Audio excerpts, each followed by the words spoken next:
going? I hope that you can hear me properly. There's a chat there that you should be able to type in. So why don't you type in to confirm that you can hear me? Sorry about this. This is the first time I'm using the software. So, we'll take a minute to make sure that everybody can sign on. Great. Everybody can hear me properly. That's fantastic. Yes, it's very cool that we have a chat. Fantastic, fantastic. I'm going to take a little bit of time before I get started with the presentation. This is the first time I'm using the software. It's by a company called Demio. I'd never used them before. I tried them out a couple of days ago and they seemed all right. I did like a very impromptu webinar and just, posted if anybody wanted to join. And yeah, we shot the shit for about 45 minutes about nothing in particular. I just wanted to make sure that the software works. The reason I dropped out of GoToWebinar was for two reasons. Number one, the cost was $250 a month to have the webinar, which I don't mind because I mean it's it's the cost of doing business, I suppose. It's no big deal. But they all of a sudden they got like hinky with my payment. I had a credit card on their account, on the account there, and it got like kind of like hinky, like it didn't want to accept it, and I tried to do it, and all of a sudden, because of this snafu, I started thinking to myself, hey, do I really want to be blowing $250 a month? Actually, it was more. It was $250 plus 20% value-added tax, so it was actually closer to $300 a month for the service. And so I started looking at other services, and all of a sudden I came across this one. First, I came across an outfit called Webinar Ninja. I basically just Googled, what's the best webinar platform? And Webinar Ninja was at the top, and I tried them out, and it was garbage. It was garbage because it was so unintuitive. I don't know how to get it to work on a cell phone, Ian. So sorry to say. Yeah, it was, anyway, the Webinar Ninja was so unintuitive and so annoying. I spent like 45 minutes trying to figure out how to fucking start a goddamn webinar. And finally, I was just like, enough of this bullshit. And so I canceled my membership on Webinar Ninja. I'd actually put in my credit card and everything, but it was just so frustrating that I just canceled it and went to the next one on the list, which was Demio. And Demio seemed all right. And so here we are on this new platform. Yeah, so we've got 35 attendees, and I'm looking at my thing here. There are 44 people registered. That's a good and healthy number. So yeah, first time you heard of a ninja failing? Yeah, well, yeah, lots of people call themselves something ninja, and I'm always now I'm sort of suspicious of it. So anyway, let's get cracking. I'm going to be talking about a theory of morality, which sounds kind of snowy. Let's put it that way. Like it's like, actually, before I get going, I want to try out a feature that it has, and I'm going to do it myself. I'm going to bring a couple of people online just to say hi. Who wants to be online? The sound and video. Tell me in the chat and I'll hit you up. Okay, let me try. Yeah. Hello, Russell, are you there? Hello, Russell, are you there? And I'm turning on my webcam. There we are. As you can see, it's the real CRP, not just a voice synthesizer. And I don't see Russell. Okay. And by the way, I'm not going to be putting my image for the whole presentation. Hey, Coach, how are you? Hey, how's it going? Awesome. Another awesome Sunday, and I get to hear your webinar. Oh, thanks so much. Yeah, let me get somebody else in here because it's kind of like a cool thing here. Where's Mattis? Mattis, where are you? Mattis. Oh, there you are, Mattis. I'll pull you in too, because why not? Yeah, this is just shooting the shit before I get started because this is a new platform and I want people to, you know, I want to try it out first and see how it goes. Mattis, are you there? I let me see. What's this button? Okay, I'm trying out different things. You know, look, I'm my own producer. This kind of like, it's kind of like shitty, so you're just gonna have to forgive me. Mattis, are you there? Yeah. Oh, that's. I guess Mattis doesn't have webcam on or microphone. Huh. Okay. Yeah, Russell, how's it going? Good to see you. And Yeah. yeah, it's great to see you. Look, I'm gonna, I'm gonna. Now that you're on, say hi to everybody before I kick you out. Hey everyone, how's it going? Yeah, and I'm going to kick you out now. You know, like, well, we'll talk later at the end of the presentation. But I just wanted to try out that thing there to see how it works.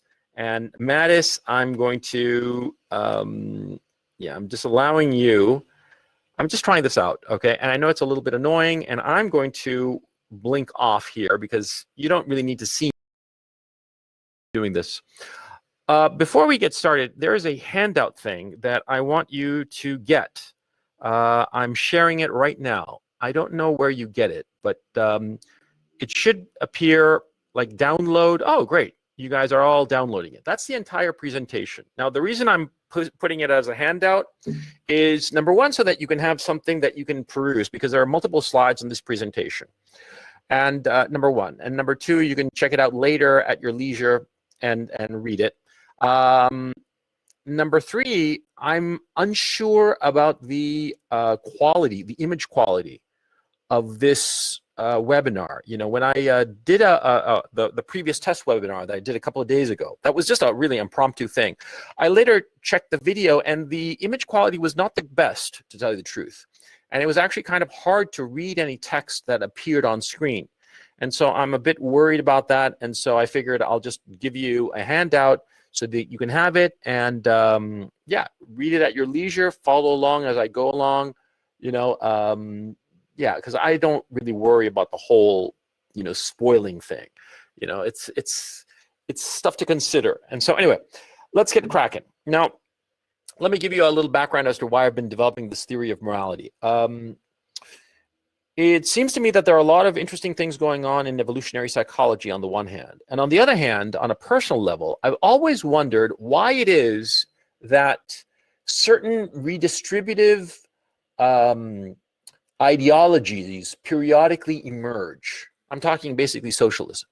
Why does it constantly come up relentlessly? It's been happening since the 18th century. And before that, you could argue that even during the Middle Ages, there were various redistributive and resentful ideologies that periodically emerged. They were mostly confined to the Catholic Church, but they emerged periodically, and they had to be stamped out by the church because a lot of them just went overboard. And so I was like wondering, is, you know, where does this come from?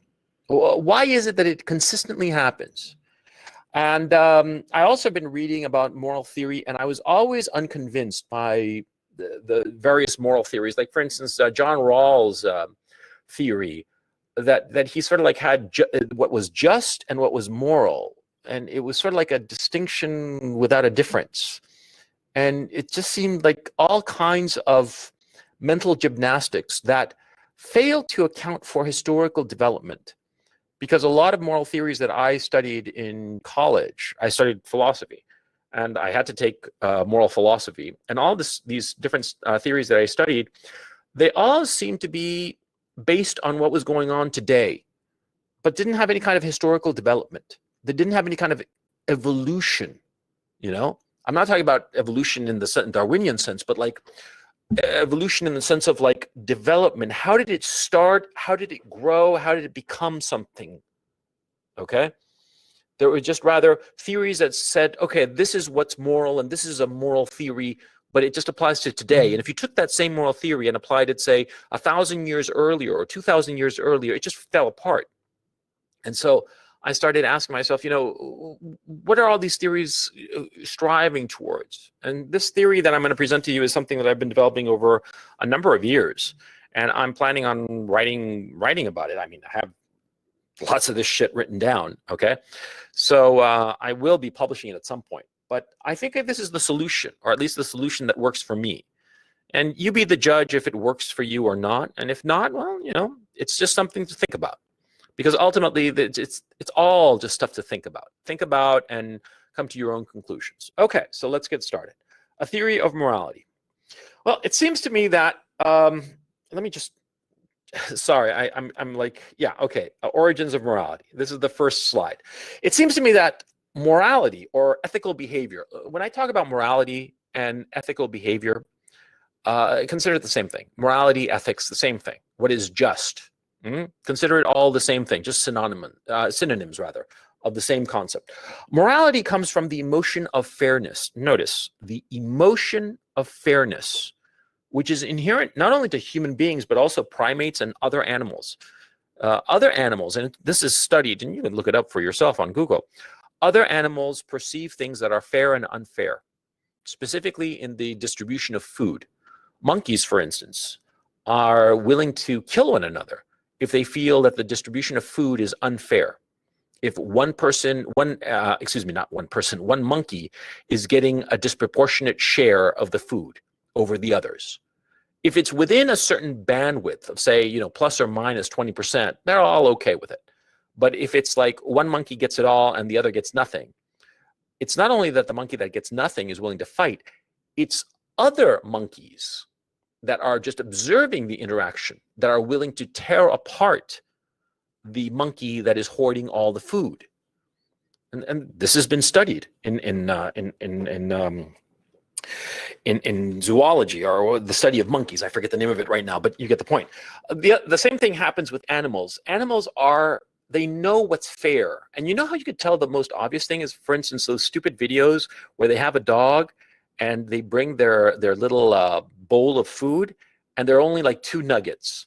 And the dog looks at it and looks up at the owner, and the look on the face is like, what the fuck are you doing? Like, this is unfair. It's a feeling. You got to understand it. It's an emotion. We feel that what's fair, but most especially, of course, we feel what is unfair. I mean, if something is fair, we're like, that's fine, that's fair. But if something is unfair, we feel outrage, anger, resentment. And that proves it, okay? Now, the emotion of fairness is perceived for 2 reasons. It's perceived when resources, which throughout most of human history have been limited, is allocated in a manner whereby all the members of a group will survive, okay? Think of it in those terms. And, or, when social rewards or punishments are allocated concomitant with the individual's actions towards one or more members of the group. Now, what does that mean? Well, suppose the following. Suppose, like, I steal a pack of chewing gum from the supermarket, and I get caught, and they throw me into jail for 10 years of hard labor. Everybody would be like, that's outrageous, that's wrong. They'd say, what CRP did was wrong. He stole a pack of chewing gum. But sending him to jail for 10 years, that's unfair. It's not only that I would perceive it as unfair, me, the subject of this unjust punishment, it's that everybody else would agree with it. And they would agree to it more and more vehemently the closer they are socially to me. And this is something I'll touch on in just a little bit, but keep this in mind. If it's some injustice that's happening on the other side of the world to some people that share nothing with you, nothing culturally or racially or ethnically or religiously, then you're like, oh yeah, that's awful, but you really don't give a shit, okay? If it's happening to your daughter, your brother, your parent, or your cousin, it matters a hell of a lot more to you. You're going to do a lot to fight this injustice. And as you leave, as you get farther and farther away from yourself, your emotions, the unfairness of it becomes less and less, okay? Now, but like I said, I'll get to that in just a moment. The emotion of fairness is necessary to reconcile and balance 2 things that are going on simultaneously. On the one hand, we individuals strive to get more, to survive, to compete, and to thrive. We always want more, right? But at the same time, we want to reconcile this, balance it, with the self-denying need to cooperate with the group, so that the group, including ourselves and more importantly our own offsprings, will survive and thrive into the future. So you see what's going on. See, this fairness issue, this fairness emotion, is trying to balance these two desires. On the one hand, we want to thrive and succeed for ourselves, be selfish. But on the other hand, we want to be collective, helping the group, the collective, because we human beings cannot survive on our own. We are individuals, yes, but as a species, since the dawn of our species, not 50,000 years ago, but I'm talking 5 million years ago, since the dawn of primates, human beings and our primate ancestors could only survive by being cooperative, by being a part of a social organization, of a social group. Without the collective security of that social group, our ancestors would have died. Okay? And that is hardwired into us. The emotion of fairness can only exist among beings who cannot survive without a social group that gives them collective security. Think what I'm saying. See, an animal that can survive without collective security, like a turtle, like an octopus, it does not have the sense of what is fair and unfair, because that doesn't play into it.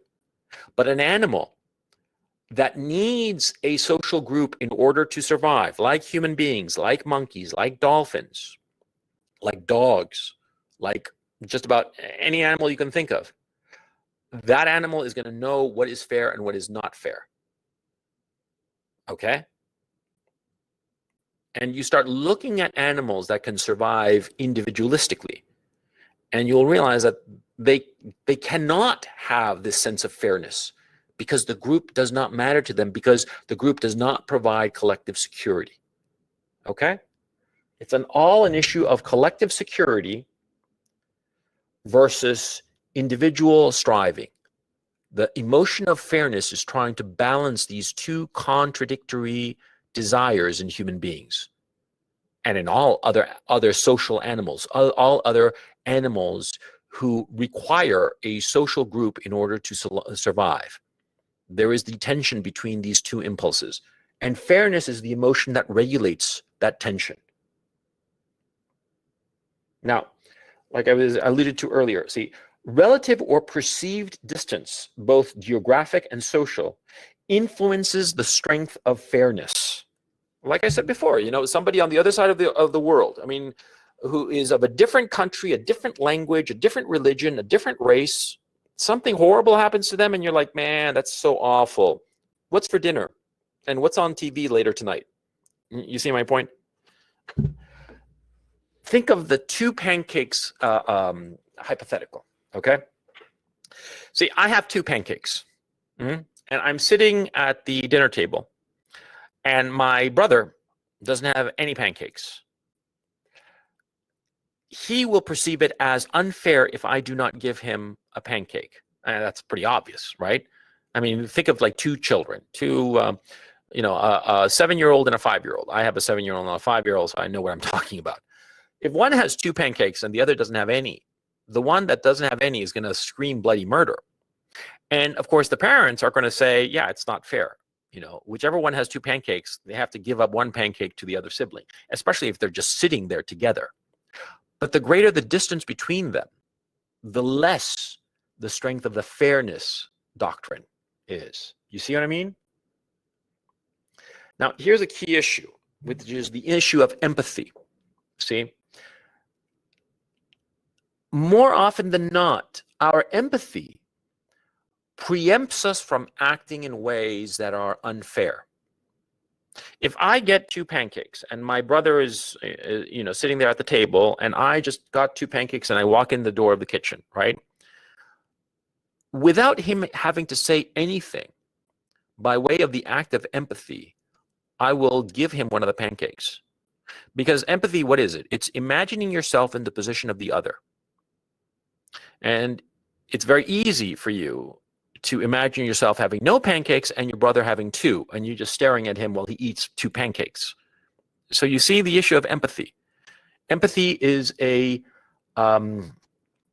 It's separate from the issue of fairness, but it allows people to imagine the situation, the conditions whereby their own actions are unfair, and therefore head off that unfair action by giving up the pancake. You see? You see how it works? How empathy works?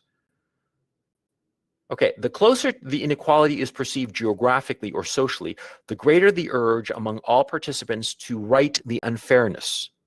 The more distant, the more indifferent. Think of the pancake example. I'm eating 2 pancakes, and there are starving Yemeni children on my TV. Now, those starving children in Yemen, that's a tragedy, but I'm not going to sacrifice one of my pancakes. I'm going to eat them both. And I'm going to stare at the TV showing me the corpses of these poor starving children. And I'll feel awful, but I'll eat my pancakes. And I won't consider it unfair because of the geographic distance and, more importantly, the social distance. Okay? The social distance is key. Now, failure to be fair, that is unfairness, engenders resentment when it is unresolved. Okay, resentment arises when he who has abundance does not share when the others believe he should, or when he acts in a way he should not and yet receives no punishment for those actions. Because remember, fairness is a double issue. It's an issue of resources, number one, and it's also an issue of social rewards and punishments. Okay? Because you see, social rewards and punishments, why do they arise? Because you see, somebody, the individual, is doing something either for the betterment or the detriment of the collective. I mean, think of it. See, I'm a great general or a great warrior of some sort, and I go out and I destroy the invading army. I save the city. And what happens when I come back to the city? They all hail me as a hero. They all love me. Yeah? They all love me, and they give me all kinds of prizes and accolades because what I did secured the survival of the city, i.e., I protected the collective security. Me, the individual, protected the collective security, and therefore I get praise. I get all kinds of social benefits. But suppose I'm the same general, and instead of like going out there and bravely fighting against the invading army, I chicken out and run away. What happens? Well, everybody's going to be incredibly resentful towards me. And let's, for the sake of argument, assume that the city survives, right? Because if the city doesn't survive, if everybody's killed off, then I, as the chicken shit general, got away scot-free with no social cost to my behavior. But if, of course, in this hypothetical, the city does survive, of course, they're going to be furious at me. They're going to hate me. There's going to be all kinds of opprobrium hoisted on me, excuse me. And so you see the point. It's resources and acting for the benefit or the detriment of the collective and the social reward or punishment that comes thereof. Okay? So resentment will arise when there is a failure to be fair. That is, when there is unfairness, either because the person gets overly punished for a misdeed that's not that big of a deal, or he's not punished at all for something that others consider to be bad for the collective, okay? Or bad towards any other individual. I mean, for instance, suppose I go and steal John's car, and I drive around John's car, no problem, and I go home, and I'm still with John's car, and John has no car, and he's nowhere to get it back. Everybody would consider that unfair to John, and they'd be resentful towards me for having stolen John's car. And perhaps they'd be resentful to the authority, whatever authority was around, that should have righted this wrong, but did not, you see? Okay, that's the issue of resentment. Now, resentment is the turning, what is resentment? It's key to understand what it is. It's the turning of social alliance into social enmity. Prolonged and unresolved resentment leads to the collapse of the social unit, be it family, tribe, or nation. Think of it in like these terms. In the 2 pancakes situation with my brother, I have 2 pancakes. He has none. And he whines that it's unfair. But let's suppose, for the sake of argument, in this example, the parents don't do anything. They're just like, oh, hush, okay? Which is even more unfair, right? They tell the sibling with no pancakes to be quiet. And I eat the 2 pancakes, and my brother just stares at me furious. He feels it's incredibly unfair. he feels resentment because there was not a sharing of resources. And on top of that, to add insult to injury, there was no punishment for me. And in fact, punishment for him for whining about the fact that it was unfair, right? So he's very resentful. Two siblings, ordinarily you would think that they would be allies in survival, but with resentment, they become enemies. It doesn't matter if both feel resentment towards one another or only one feels resentment towards the other and the other feels indifference or even love and loyalty. What matters is that at least one feels resentment. If only one feels resentment, then that bond, unless it's resolved, unless the issue is resolved somehow, and somehow the aggrieved party is made to feel better one way or the other by way of a bribe or by way of consolation or whatnot, well, eventually that bond will collapse. And that's in a family, that's in a tribe, it's in a society, okay? Conversely, of course, consistent acts of fairness engenders loyalty. That is a greater bond. And think of it. Suppose I have a lot of something. Suppose, for the sake of argument, that my brother has 2 pancakes and I have 5, okay? He's got pancakes, right? So, but suppose I say to him, oh, you know, this is too much for me. Here, have 2 more. He's going to be thankful. Of course, this is a very trivial and simple example, but you can see the point. See, if there is no perception of unfairness, and yet the person who has more gives to him who does not have or has less, there is a closer bond between the two.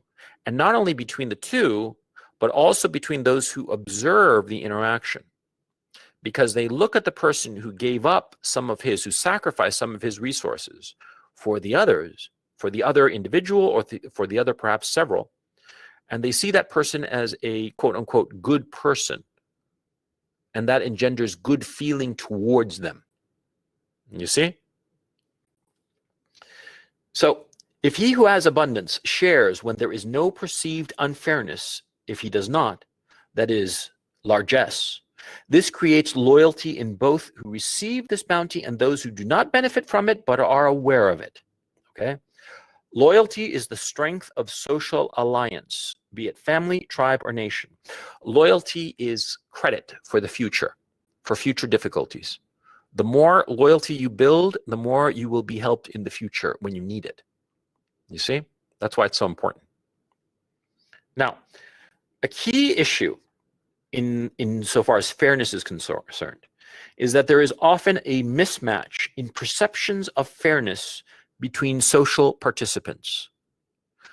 Suppose the following. Suppose I've got 5 pancakes and my brother has 2. Okay? And suppose, just for the sake of argument, that I'm much bigger than my brother. My brother is little. Let's say that he weighs, I don't know, 120 pounds, and I weigh 220 pounds. I'm a lot bigger guy because I do a lot of exercise, and he's just a little guy because he's young or whatever. And so he has 2 pancakes, and I have 5. And I don't think it's unfair. You know, I mean, he's happy. I mean, he can barely finish 2 pancakes, right? And I just gobble up my 5. Our parents don't perceive it as unfair. After all, the little kid is getting, a couple of pancakes, and he can't even finish the second pancake. And and I'm getting pancakes. So nobody considers it fair, but the kid, he considers it unfair. Irrespective of whether the other person, me in this case, thinks it's fair or the observers of the situation think it's fair, he thinks it's unfair. And so because of it, that's a mismatch of fairness, okay? And this happens all the time, that people feel that the situation is unfair, even though to everyone else considers it perfectly fair. But that person does not consider it fair. See? Even if he is satisfied with the resources that he had. I mean, in the example of I have 5 pancakes and my brother has 2. My little brother could barely finish the second one. Let's posit that he doesn't even finish it because he's so stuffed with pancakes that he can't finish it. But still he considers it unfair because I have 5 and he has 2. It doesn't matter what everybody else in the world thinks. He considers that unfair, and therefore there is a mismatch of fairness. One person in the interaction considers it unfair, and the other or others consider it fair. And more likely than not, the one who considers it fair, or those who consider it fair, will never realize that there is someone who considers it unfair, or they will dismiss the claims of unfairness. And this creates resentment. Okay? Now, on the flip side, their issue of guilt. Guilt is when empathy leads you to believe that your actions were not fair, irrespective of whether others think so or not. This is the flip side of unfairness mismatch. So you feel guilty because you acted in a way, either you didn't share resources, or you acted in a way that perhaps harmed others or one other person, and you received no punishment, or you didn't do something or whatnot, whatever it is. See, it's because your empathy leads you to think that what you did was unfair. That had you been in the other guy's shoes, you would have said, yes, this is unfair. You see? And notice something. See, it's a function of empathy. This is why psychopaths never feel guilt, and they can go off and kill whomever they want. And it never even crosses their mind to feel guilty, because they can't imagine the other person being in the other person's shoes. They have no empathy. And this is a definition of a psychopath, by the way, that they don't have empathy. But why they don't have guilt is because they don't have empathy. Guilt is a function of empathy. You see? Guilt is in essence your anxiety that by your unfair behavior, you have weakened the social bonds that you have with your society, and thereby expose yourself to loss of social protection. You see what's going on? Think of it historically. Most of human history, most of it, the vast majority of it, we were walking around in tribes, small tribes of, between half a dozen and 30 people. Now, what would happen if you acted in a way that was unfair? If it was really unfair, the tribe would eject you and you'd have to fend for yourself. And what would happen in such a situation? You'd likely die, because human beings need collective security in order to survive. And therefore, it was incumbent on you to never antagonize your tribe, i.e., never act in a way that the tribe would consider grossly unfair. But suppose you act in a way that you think is unfair. Your empathy leads you to conclude that what you did was unfair. You feel very guilty. You feel awful. And anybody who's ever felt severe guilt for something that they have done will know what I'm talking about. It's the most dreadful feeling. Why do you feel it? It's the anxiety of thinking that you can lose collective protection. In fact, guilt is an incredibly powerful and important emotion, because it regulates your behavior to ensure that you comply with the group, and therefore the group will continue to grant you collective security. You see how important guilt is? Guilt is not just some random emotion that we feel that, I feel guilty about something, but fuck it. No. It has a reason for it. The emotion of guilt arose for a reason. All emotions arise for a reason. Our emotions as human beings evolved, and they evolved for reasons. And guilt, that feeling that, you feel awful that you did or did not do something, that feeling of guilt is because you're afraid. You're afraid of what? That the tribe will abandon you for your actions. Yeah?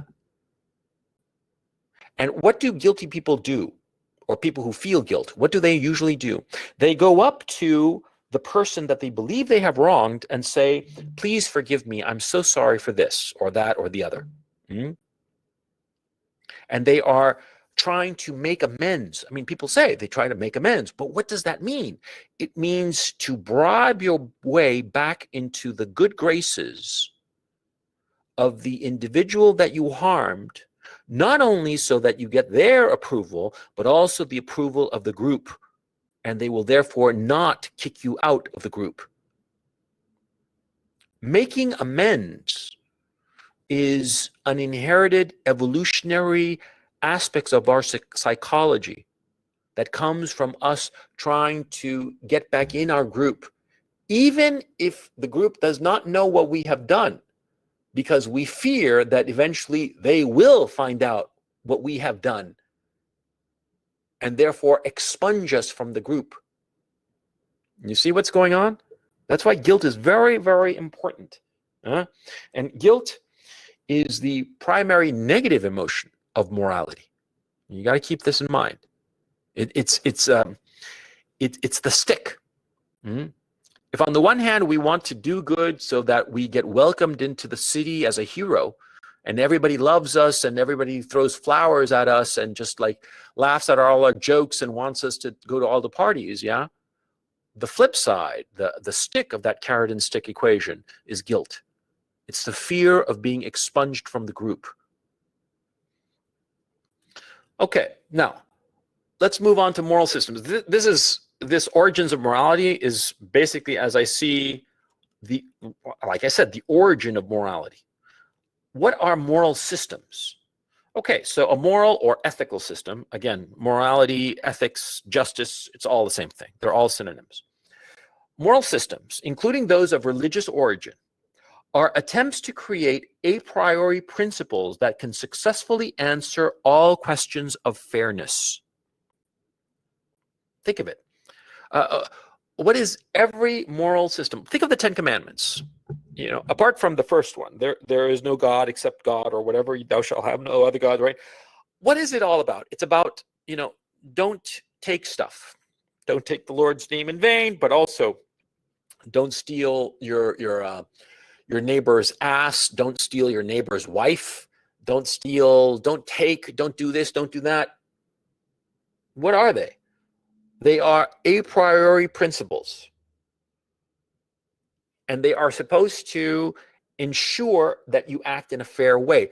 Look at Immanuel Kant and his categorical imperative. The categorical imperative is act in such ways that its universality does not lead to contradictory. Act by such maxims, rather, that their universality does not lead to contradiction. That's basically the categorical imperative, i.e., act in ways that if everybody did it, there would be no contradictions, i.e., there would be no there'd be no contradiction. Everybody would do it. And the simple example that I was taught in university was, reading over somebody's shoulder, reading the newspaper over somebody's shoulder on the commuter train. If everybody did that, then nobody would get a newspaper, and therefore nobody would be able to read the newspaper. See, it would be contradictory. You see, that's the categorical imperative in a nutshell. But it's very clever. It's a very clever idea. But all moral systems are basically this. Moral systems are attempts to rationalize and codify fairness and essentially create an algorithm that correctly anticipates these feelings of unfairness in all participants for any given situation and correctly resolves them in a manner that all consider fair. You see? It's an algorithm, like a computer algorithm. It's sort of like, a system whereby you just put in the input of the situation, and at the end of it, the outcome comes out, and you say, okay, this has to happen, and that has to happen, and everybody will be okay, and everything will be fair. Done. That's it. That's what all moral systems are. They are attempts to create a computer of fairness, where you input the situation, and the output is how you resolve it so that everything is fair. The problem is that, since fairness is inherently irrational, every single attempt at a moral system will inevitably fail. And how can I prove this? With the mismatch of unfairness. That mismatch whereby the younger brother gets 2 pancakes and I get 5, and everybody thinks it's fair, but he doesn't think it's fair. There's a mismatch of fairness. And it's irrational. Everybody agrees that it's okay that he only gets 2 and I get 5. I ate the 5 pancakes and I'm still hungry. whereas he ate the 2 pancakes and he could barely finish the second one. Everybody who looks at the situation says it's fair, but he doesn't.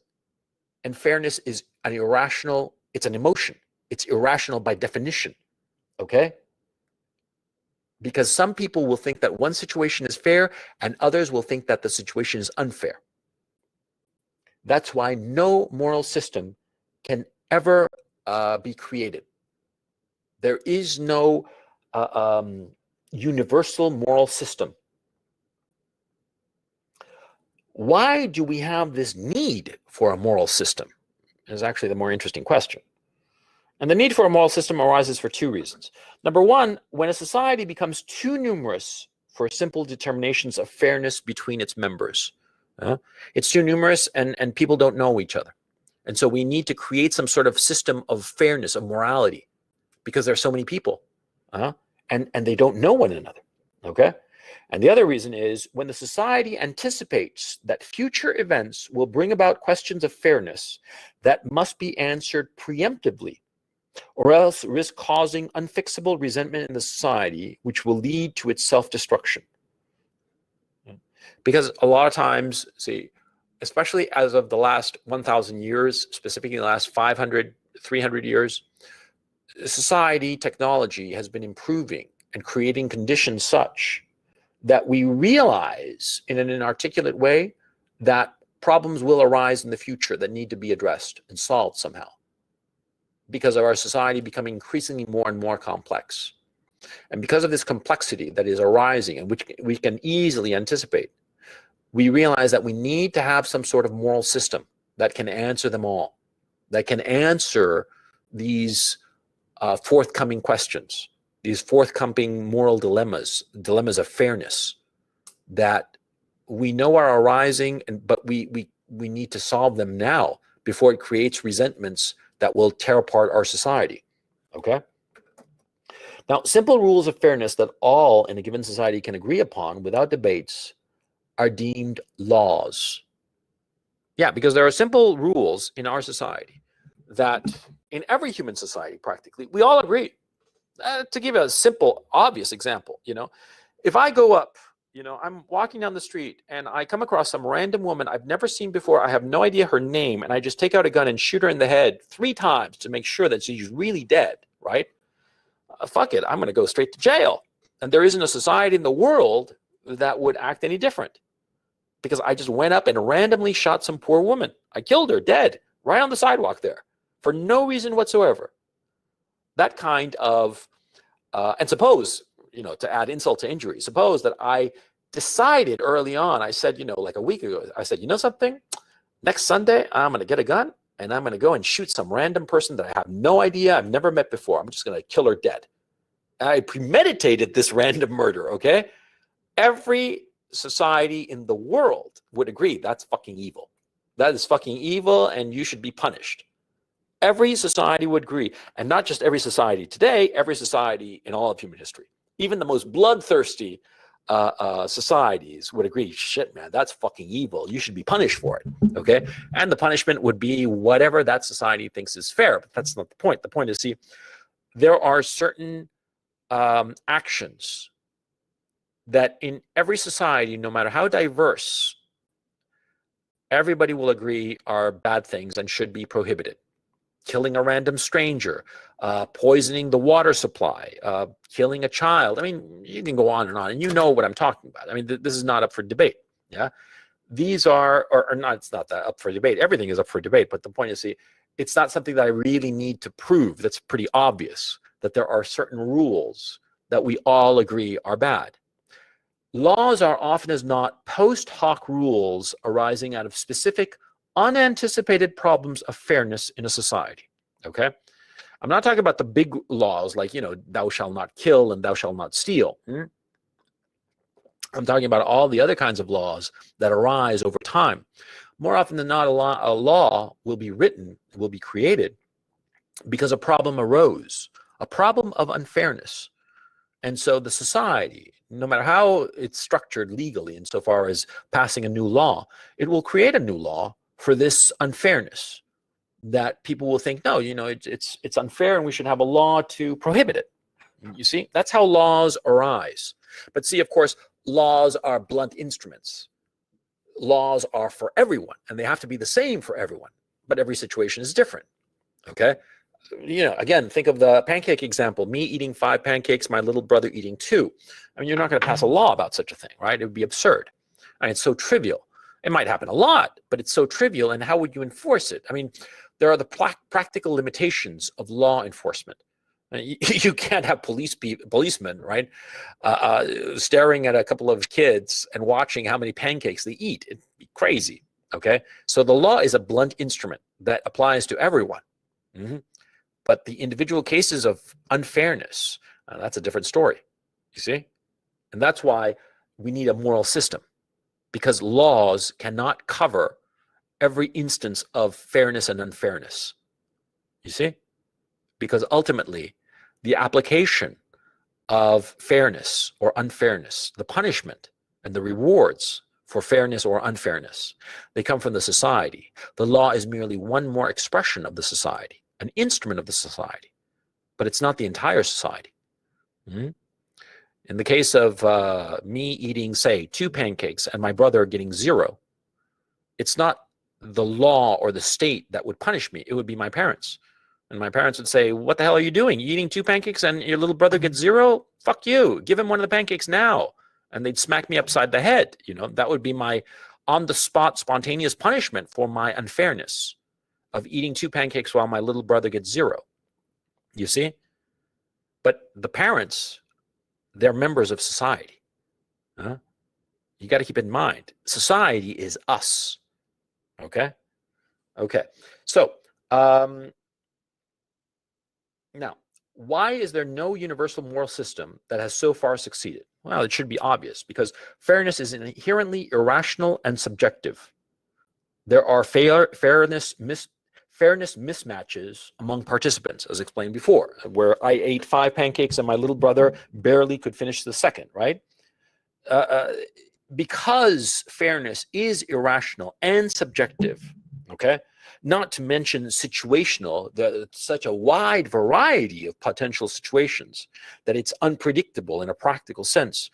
That's why that's one of the reasons why there's no universal moral system, let alone some sort of absolute moral system. Fairness is socially constructed.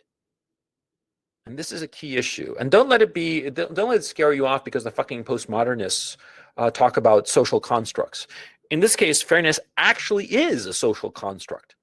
Because what one family, tribe, or society considers fair and reasonable, another would consider outrageous. Let me give you an example. In the Aztec Empire, right? They thought that all prisoners of war should be executed in fairly bloodthirsty ways in order to appease the gods. And they all thought it was perfectly reasonable and perfectly just, perfectly fair. Yeah, you lost a war, we captured you. Fuck yeah, we're going to sacrifice you on our altar and chop up your body and toss your body parts down the staircase of our big temple where we're going to sacrifice your ass. And they cheered. They thought it was great. Look at the movie Apocalypto. It shows that shit. It's grim as fuck. But anyway, they thought that was perfectly fair. And what would we say? We'd say, that's fucking bloodthirsty, right? It's incredibly bloodthirsty. Whereas we, for instance, think it's perfectly fair for a woman to abort her child for the sake of her career. Whereas people in, say, some other country or some other epoch would think that that's the most bloodthirsty and despicable thing. I personally believe that in a few decades, not too far from now, as a matter of fact, people will look back on the issue of abortion and say, yeah, those fuckers were bloodthirsty and despicable, and it was totally unfair and immoral. You see my point. Fairness, morality, it's socially constructed. This is because all moralities are striving to balance 2 things: collective security with individual ambition in the given society where they are practiced. That's the issue of fairness. Each of us is striving to get the best we can for ourselves, and yet at the same time, we recognize that we have an issue of collective security, and we cannot antagonize the source of that collective security, because if we do, we will lose this collective security and therefore be destroyed by the environment. Because remember, human beings cannot survive on their own. And yet we, human beings, individually want more. That's the tension. Now, quick side note here. Anyway, just to round off the point, why no universal moral system has so far succeeded? For these reasons, there can never be an objective or universal morality. The effort to find such an objective and universal morality is idiotic. It's just missing the point altogether. It's just completely missing the point, because each society changes, and because they change, the moral framework, the moral structure of that society changes too. What was once considered outrageous then becomes the norm. What is once the norm becomes outrageous. And it's because of the balance between individual desires and collective security. And this is a key issue, and you're going to see it in the next slide when I discuss the issue of political ideologies, because political ideologies emerge from this issue of collective security versus individual desire and achievement. Now, a quick side note on the issue of purity. A lot of people think that purity is part of morality. Okay. Jonathan Haidt, by the way, has a whole moral foundations theory. It's a crock of shit. It's completely stupid, because it's basically he threw up, and his group just threw up, and they admit that they threw up just ad hoc concepts to see what would stick insofar as what's morality. It doesn't have any kind of intellectual or theoretical framework. This theory that I'm presenting does have a theoretical framework. It's very clear theoretically where each element arises from. The moral foundations theory, it's just a hodgepodge. It's just a little bit of a joke, to tell you the truth. And I do not understand why people take it so seriously, because it's just full of shit. But anyway, they talk about purity. That purity is actually one of the moral principles, moral foundations, as Jonathan Haidt says. It's stupid. It's not. See, purity, i.e. cleanliness, virginity, wholesomeness, right? It's not a part of morality, but it's often confused as such, because purity is so often, but not always, beneficial for collective security in the sense of protecting collective health. And think about it. See, that which is dirty, that which is unclean, that which is infected, what will happen to collective security? Well, it'll infect others, and the others will die. And that's why, for instance, lepers were kicked out of the tribe, because it was believed, rightly or wrongly, that leprosy was catchy and that others would suffer from it. And in fact, because of it, because they were expunged from the collective group, in order to explain why they were expunged, their malady had to be interpreted as a moral failing. That is, they were not good. They had sinned. They had done something bad. And that gave them the justification to eject somebody. Because why do you eject somebody on the basis of this theory?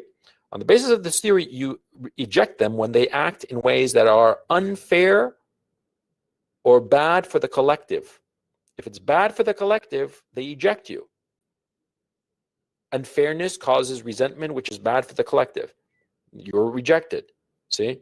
And so this is the point of it. This is why purity has nothing to do with morality. It's an inherent feeling that when we see something unpure, unclean, we immediately gag. Mm-hmm. You ever seen somebody with leprosy? It's fucking horrifying. Yeah, you see somebody with leprosy, and you want to throw up. Mm-hmm. It's the gag reflex. It's the body signaling, get the fuck away from this shit because it's going to hurt me. And that irrational feeling is misinterpreted as a moral issue. And that's why so many societies consider issues of purity to be moral issues. Look at Judaism, for instance, and Judaism and Islam, for instance, and insofar as how they treat the issue of eating pork. It's a moral issue for them, but it's actually not. It's an issue of collective health that has been repurposed and turned into a moral issue. You see? And that's why the issue of purity, don't get it confused. Because, see, morality, fairness, is about collective health. Collective health in the sense of the health of the collective group, be it the family, tribe, or society, or nation. And purity is also about that, but it's from a different direction. It has nothing to do with good or evil. You see? And by the way, I forgot to mention this. I should have put it there. You see, there is no objective good and evil. There isn't. In a very real sense, the title beyond good and evil, that's essentially correct. It's all a social construct. Okay? What you consider good and what other people consider good is not necessarily the same thing, and ditto with evil. There can never be an objective or universal morality. How can I put it? Most, if not every single human being on the face of the planet can agree that certain actions are bad, but there's always going to be somebody who doesn't agree. Always. Okay? That's why there can never be an objective and universal morality. Now, the third point here. Political ideologies. Now, this is key. Recall, all moralities, call them doctrines of fairness if you want to, strive to balance collective security with individual ambition in the given society where they are practiced, right? That's the key issue of moralities, of all moralities, right? Okay, so a society or tribe or family that is under stress will not tolerate any unfair member or group of members. Yeah, think of it. Suppose the following. Suppose you are in a, let me give you an example. You're a castaway. You and 10 other people are castaways on a desert island. You're all under stress. You don't know each other, but you're all under stress. You want to survive. And you realize inherently, instantly, that you can't survive on your own. So what do? You all work together, right? And if one of your members is hoarding food or not pulling their weight or whatnot, if they don't pitch in, the rest of the group will not tolerate that member. And potentially they will expel him from that group. And you know that intuitively. You know that, and you've probably seen like Survivor or some shit like that. I myself have never seen Survivor, to tell you the truth, but I know more or less what it's about. And I bet that there was more than one episode where one guy was a complete asshole who didn't do anything, didn't contribute anything, or hoarded food or other resources and wanted more for himself and was willing to run the risk of losing the good opinion of the rest. And eventually the rest of them kicked him out. Yeah, sure, of course. That's going to happen. See?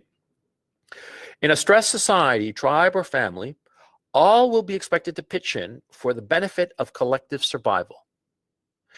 Thus, such a society will be more collectivist and will frown on individualism and or selfishness. Think of it.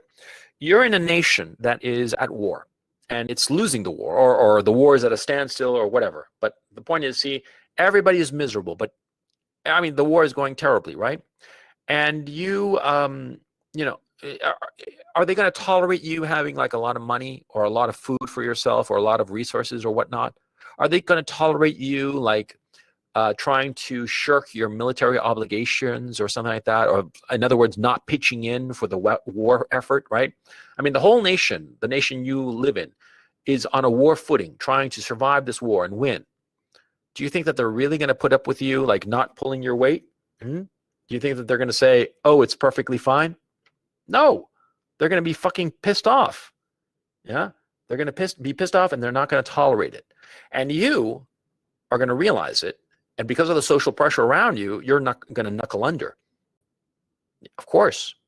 See, because everybody always says that, oh, you know, I can stand up for myself and I don't care, blah, blah, blah. I don't care about society. Fuck you. Everybody cares about society. Everybody does. Okay, we always care about the opinions of others. We always care about the opinion of the people in our society.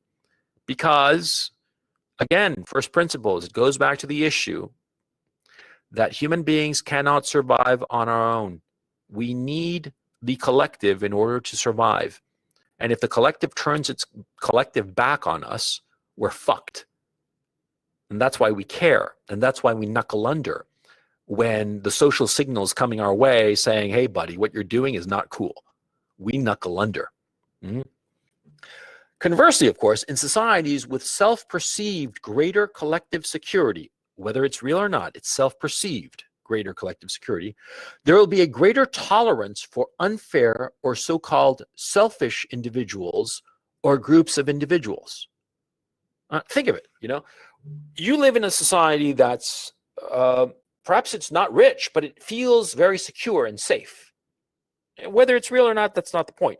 Everybody feels, or the majority feels, that everything is very secure and safe, and everything is very stable, and no worries, as it were, right? And so in such a society, it's going to be okay to be more of an individualist, more okay to be out for yourself.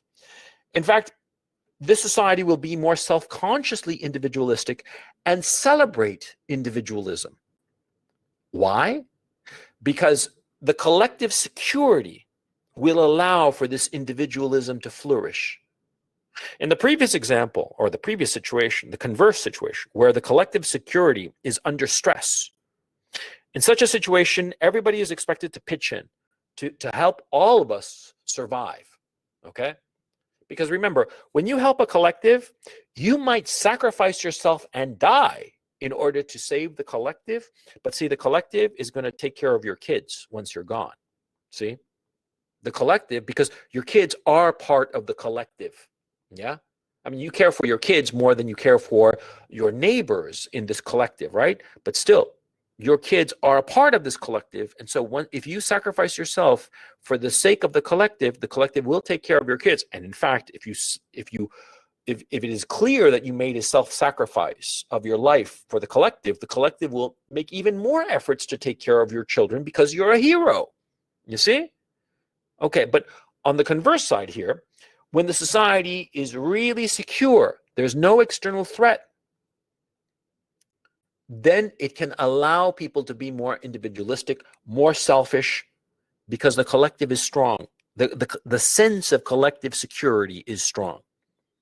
Individual, and in such a condition, of course, individualistic political ideologies will naturally arise, and unbridled ambition will be considered morally good and celebrated.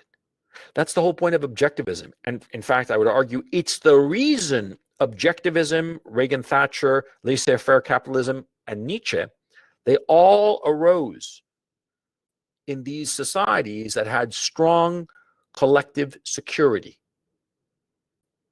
They felt confident in their collective security, and that's why they became popular.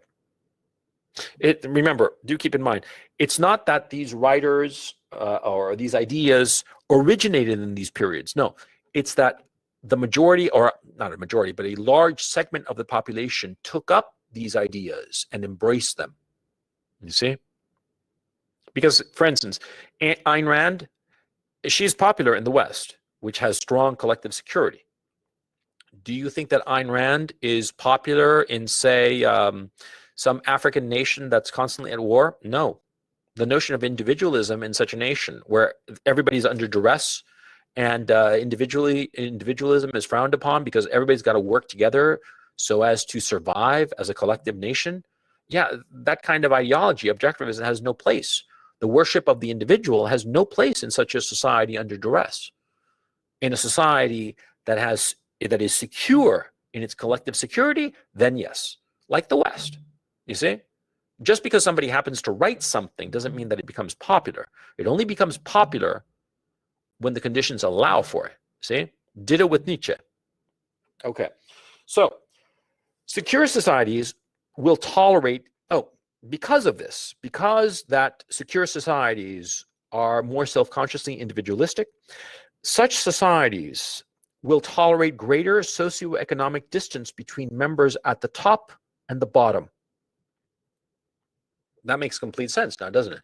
Because in a society where there's a strong sense of collective security, whereby individuals are given free rein to their ambitions and allowed and indeed encouraged to be quote unquote selfish, there are a lot more people who are going to strive to get to the top and will get to the top.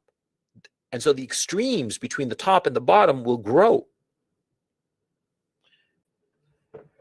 However, in large anonymized societies, there will be fairness mismatches between groups of members, especially between those of the economic extremes.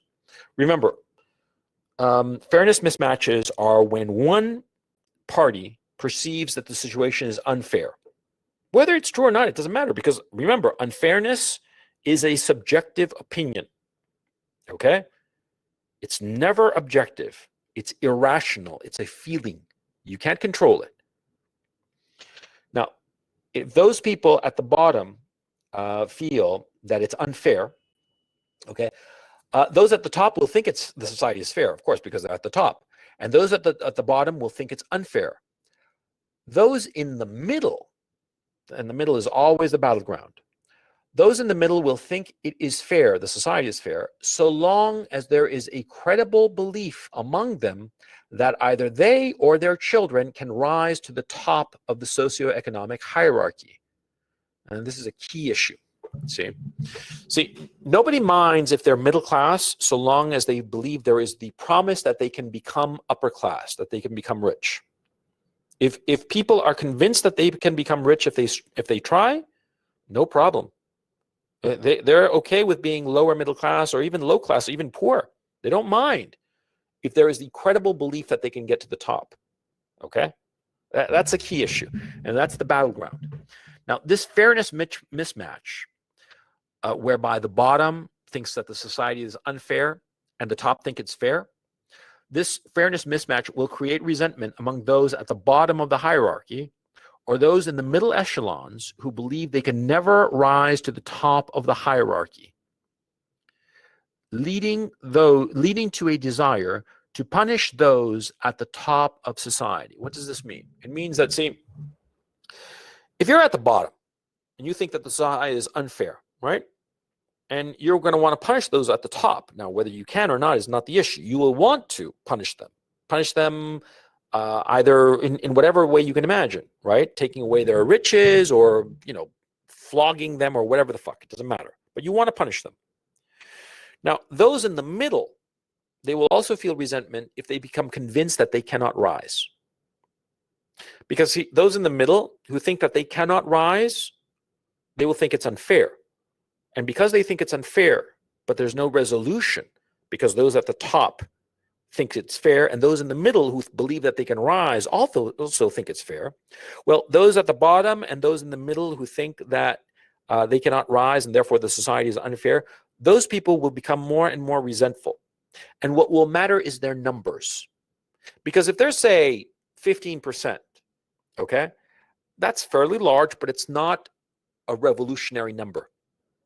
Now, what that revolutionary number is, that tipping point, it depends on all kinds of factors, but there is such a point. There is such a point where, in terms of number of people in the population, that they think this society is unfair, they are resentful, and they are getting no satisfaction. Their grievances are not being met. There is a tipping point. And once that tipping point is met, revolution occurs, okay? Hence, redistributive political ideologies will always arise among groups of people at the bottom of the society, led by middle echelon members who have become convinced that the top echelon is unfair and or believe that they can never arise to the top. You see? These political ideologies, communism, capitalism, they will always be with us. Always. The only thing that matters is, are there enough numbers for them to matter? There will always be people who are resentful. There will always be people who think that the society, that the system is unfair. The only thing that matters is, are there enough of these people to cause real change? This redistributive political ideology and the resentment that fuels it will ebb, that is, it will go down, in a given society only when, number one, the resentful members remain few and or politically disorganized. Number two, the members at the top voluntarily acquiesce to some form of redistribution that all sectors in the society genuinely consider to be fair. And that, of course, is the least likely. Nobody wants to give up quietly and peacefully and voluntarily their advantages, right? And the third possibility that will bring down the strength of these redistributive political ideologies is the society as a whole suffers a shock that affects everyone equally. For instance, a natural disaster or a war. Let me give you an example. In Chile in 1960, in early 1960, I'm talking January, February, there were a lot of political problems, right? But in May of 1960, Chile was hit with the absolute worst earthquake in recorded history. Not kidding. It was like 9.8, okay? And it was catastrophic. A third of the country was destroyed, okay?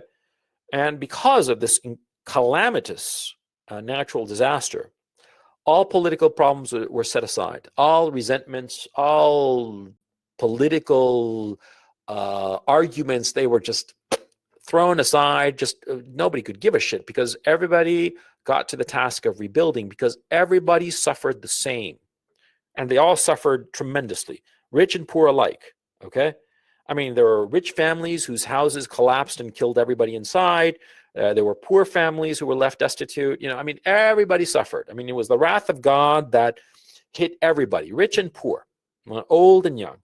And because of it, the society set aside all of these redistributive ideologies and pulled together.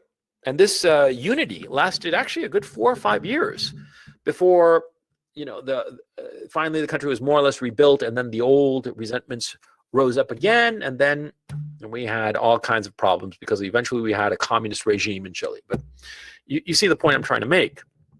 See, these are the three ways that these redistributive political ideologies can be not suppressed, but their rising tide, ebbs.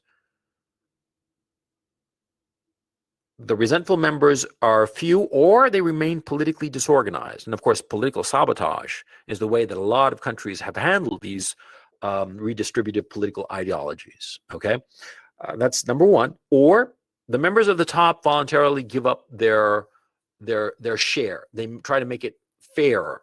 Okay, this is very rare. I mean, I can't think of offhand of any time historically that this has ever happened, but theoretically it would be possible. Because, of course, it goes back to the human notion of, oh, I have 2 pancakes and you don't have any. Okay, I'll give you one. See? And when you do that, the resentment of the other guy naturally calms down. Okay? He might have been silently resentful that you're eating 2 pancakes and he doesn't have a 1. But if you just voluntarily stop and say, hey, sorry, here's one of my pancakes. I'm sorry that I was eating 2 of them and you didn't have any. All of a sudden, the resentment goes right out the window. It's a natural human notion, okay? A natural human reaction to such a situation. And of course, it applies not just to individuals, but also to groups. But of course, that kind of voluntary acquiescence is very difficult. And the third, like I said, some sort of shock that affects everyone equally. Negative shock, of course, that affects everybody equally, and therefore makes everybody need to pitch in for a collective security once again. And the notion of these redistributive political ideologies goes away. So anyway, I hope I've explained to you, I mean, here we are at the end of the presentation, and I hope I've explained to you my theory of morality. Now, of course, this is like a quick sketch, and it's a fairly complicated theory. And that's why I'm glad I sent out that handout, because I think that it can help you follow along with this whole thing. How could I put this?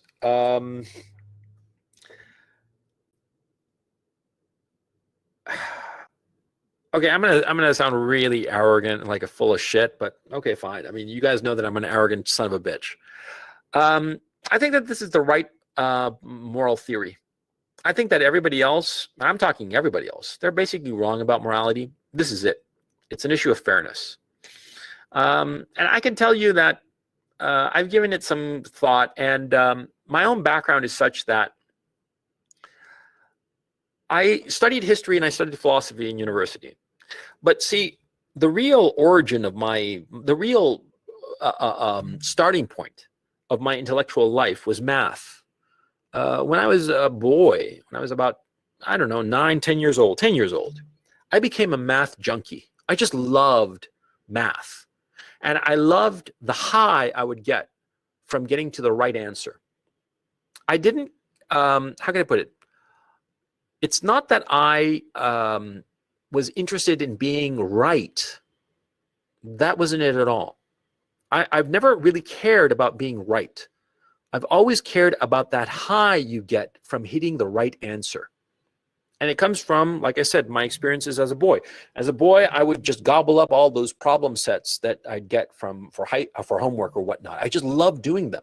I love that feeling, that high, that happiness, that joy I would get when I would get the right answer. Because in math, there is always a right answer, or to put more properly, more correctly, there is always a finite set of correct answers for any given problem. And that finite set is specific, okay? And if you get the wrong answer, it's just wrong, you know? And what happened was that as I did all these math problems growing up, of course I would make mistakes, but what happened was that I never held on to the wrong answer because I wasn't interested in the answer, of having the right answer. I was interested in that feeling of being correct, of getting the right answer. I didn't care about the right answer per se. And therefore, I viewed getting the right answer as the means to the end. The end was getting high off of being correct. The mean was arriving at the correct answer. And if perchance I got the wrong answer, if I got an answer and then plugged it back in the equation to see if it equaled zero, and it didn't equal zero, then I wouldn't say, oh, but this is the right answer, and argue it. No, I'd say, shit, this is the wrong answer. What's the right answer? And I work and work and work until finally I found an answer or a set of answers that when plugged into the equation, it would once again equal zero. And that would mean I was right, that I got the right answer, and I would get high. And so because of that, over the years, I never really cared about the answer. I only cared about that high. And, when I came up with this concept, there are a lot of mistakes here and there or issues that I have to fully develop. But fundamentally, yeah, this is the right answer. And I know it because I know that feeling of being high and I look at other people who have come up, who have discussed this problem and trying to come up with answers, right? And they're wrong. I just look at them and I just know that they're wrong. I mean, it's like when somebody says, yeah, the answer of 2 times 3 is 7. I'm like, no, it's not 7, it's 6.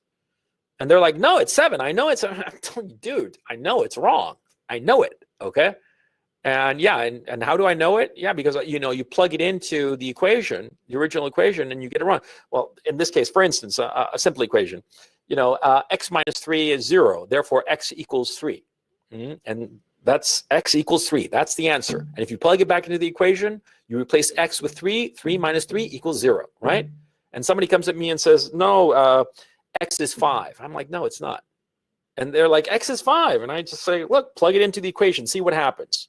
And they consistently insist that it's 5. And I'm like, what the fuck are you arguing? I'm not going to argue with you anymore because I know that you're wrong. See? That's how I feel with so many moral philosophers. This is the right answer. Okay? And I'm happy to discuss it. And I'm going to publish this shit eventually. Just got to get around to it. And also what happens is that I'm not really like, how can I put it? I'm not that motivated to publish the goddamn answer because I know I'm right. And so it's sort of like, oh shit, I got to like tidy it up and write all this shit up and publish it. It seems like work, because the fun part was arriving at the answer. And then having to show people and convince people, I'm like, oh God. It's, again, the same issue of like trying to convince people that x is 3 for the equation x minus 3 equals 0, right?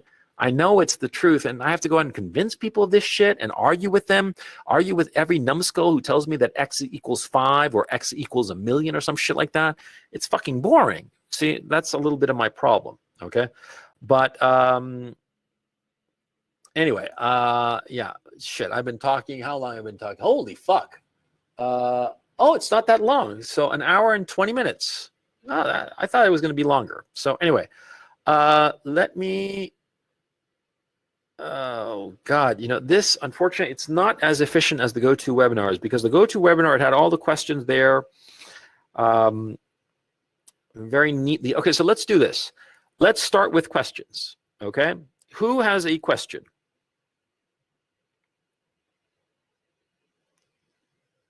Yeah, we already heard from you, Russell. Write out your specific question.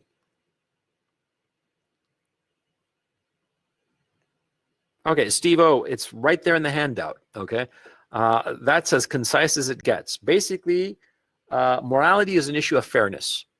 Hmm? Fairness insofar as the individual's behavior towards other individuals and the individual's behavior towards the collective. Okay, and the collective's behavior towards the individual. Hmm? And it arises over the tension of the fact that human beings require collective security in order to survive. And like I said before at the beginning, see, if you do not have, if you are a species that does not require collective security, you don't have morality, you don't have fairness. Morality comes from fairness. That which is good and that which is evil. It's ultimately all about what is fair. And all moral systems are social constructs to the specific society that they arise from. And different societies will have different things that are considered good and considered bad, and they will change over time. Things that are considered bad will become considered good, and vice versa. See? Morality, like I said, it's flexible. It's a social construct. Because ultimately, the issue of fairness is a subjective emotion. And it's not so much the positive emotion of fairness, it's rather the negative emotion of unfairness. What we consider unfair is the driving force of this issue. And unfairness is a fundamentally irrational emotion. It's no different from desire. What do you desire? Do you desire a car, a fast car, a Ferrari? Do you desire a beautiful woman? Do you desire a pot of money? There are some people who just drool over a Ferrari, and others are indifferent to it. I mean, totally indifferent. They could give a shit. And what? The guy who's indifferent to a Ferrari, you're supposed to hit him on with the head and say, hey, you should love a Ferrari? No, of course not. You'd never think of that in a million years because you know that desire is subjective. Same with unfairness. It's subjective, okay? And the example I have been using repeatedly, which is a very easy and an intuitive example, I'm eating 5 pancakes, my little brother's eating 2. He feels resentful because he's only eating 2, right? But it could be a different situation, the exact same particulars, but rather I feel guilty because I'm eating 5 and he's only eating 2. And I just gobble up my 5 pancakes. I'm still hungry, right? And I look at him and he's actually not even finished the second one, but I feel guilty. And I say to him, you know, I feel really guilty. I ate 5. And he'll look at me and I'm like stupid. And he'll say, what the fuck are you talking about? I can barely finish my second pancake. I'm stuffed. And, you know, you want what's left of my second pancake? Here, have it. He'll say to me, but I'll feel guilty. You see, it's irrational. It's irrational emotions. Okay? And that's why there can be no objective morality. None whatsoever, ever. All systems of morality are contingent on the society from which they emerge. All systems of morality ultimately are mental constructs, social constructs, mind games. Okay? There is no such thing as what is good. There is no such thing as what is evil. Mm-hmm. We might feel very guilty about doing something or other. Mm-hmm. I mean, like, for instance, you know, we go up, like I said in the previous example, I go up to some random woman that I've never seen before who's never done anything to me or to anybody, never hurt a fly, right? I go up and plug her 3 times with a gun. Bang, bang, bang. She's dead, right? And I'm going to feel really bad about it, right? But why am I feeling so bad about it? Hmm? I'm going to say, well, it's evil, but is it objectively evil? How is it evil? No, in a meaningless universe, which I believe is what we exist in, this thing of good and bad, it's just inventions. There is no such thing as what is good. There is no such thing as what is bad. But we as animals, because that's what we are human beings, we are primates, we are animals.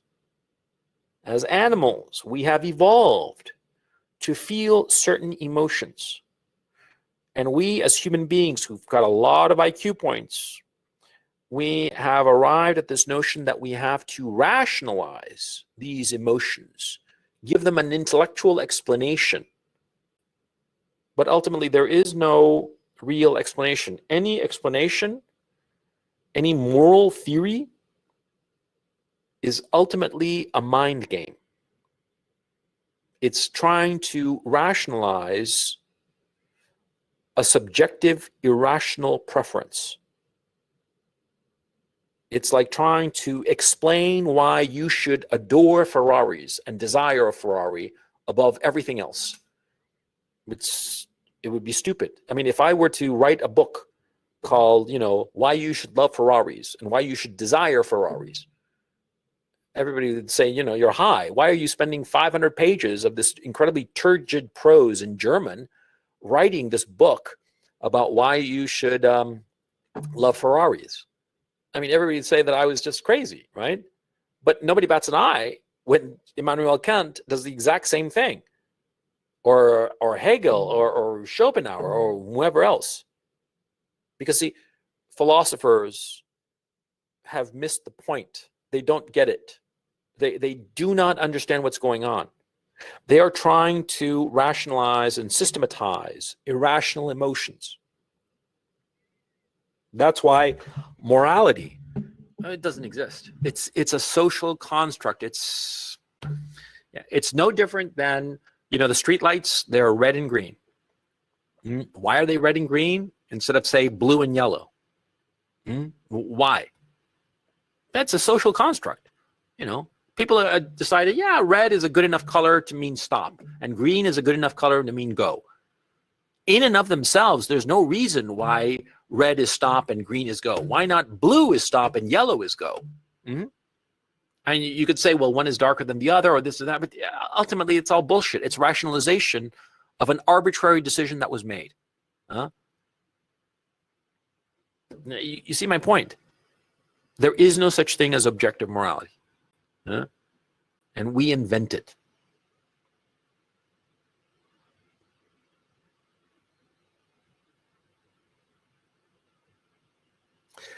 Jason says, let me pull on Jason. I mean, let's see this. Oh, you're on a cell phone. This is telling me it was using a cell phone.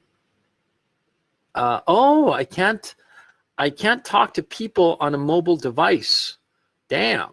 Okay. Sorry about that, Jason. I wanted to pull you in. I'll read Jason's question. He's thinking of, is there a way to know what happens after you die? I can tell you right now what happens after you die, Jason. Nothing. Do you remember the period of time before you were born? No? Before you existed? Yeah, because you didn't exist. And after you die, you won't know anything because you will no longer exist. That's the way of life. If I kill somebody, I would feel like I would go to hell for murder. You're not going to go to hell because there is no hell. I mean, I hate to be this kind of, black-pilled nihilist kind of thing, right? But this is the truth. I mean, you guys, you want to know like what's really going on. I'm telling you, okay? This life, it's wonderful because we have consciousness. We are able to experience things. And we are able to experience both good and bad. And we should draw value from both the good experiences and the bad experiences. Because ultimately, the measure of a life is the difference between the good days and the bad days. The greater that distance, the broader that distance, the broader the life. Okay? But this life is finite. And once it's over, there is no second act. There's no hell. There's no heaven. There's no afterlife. There's no reincarnation. It's over. It's over and you will be gone and you will be forgotten. Okay? And I don't mean this as an insult to Jason or anybody. I'm just saying it objectively. And perhaps you might have done something or written something or achieved something that will make you a little bit more memorable and make you last a little longer in the collective memory. But it's just going to be a short bit. And anyway, you will endure in the memory of people that you do not know and will never know. So what does that matter? You see my point? All you can do is just experience life and try to get along with other people, if only so as to make your own life easier. See? You get along with other people just so that you can have your life easier and perhaps achieve more of the things that you want. Because like I said, you need other people in order to survive and thrive. And a lot of times other people can help you achieve the ambitions that you have.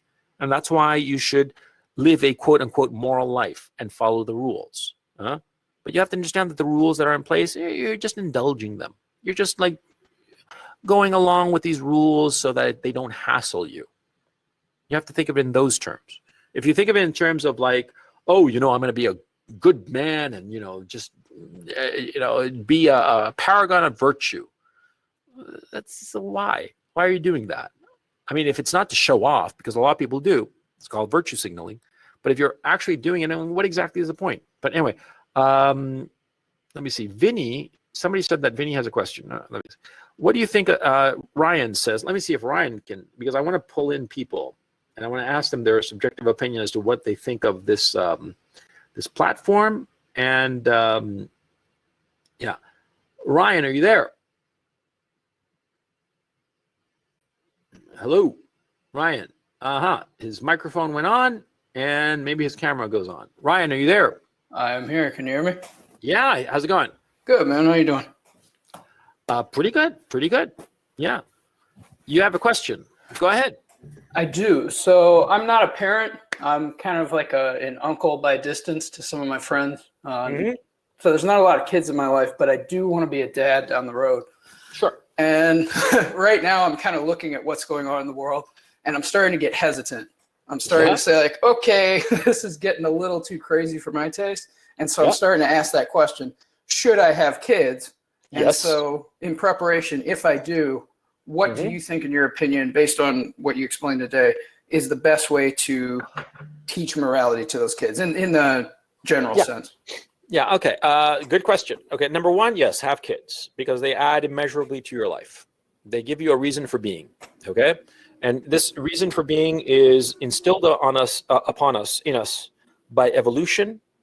And you'd say, well, I'm just responding to an evolutionary desire or evolutionary instinct. Yeah. So what? When you have sex, you're also responding to an evolutionary instinct, and it's a lot of fun, right? I'm asking you, Ryan, is it fun to have sex, or do you like? No, I hate it, but no, evolution forces me to do it. I hate every second of it. Yeah, me too.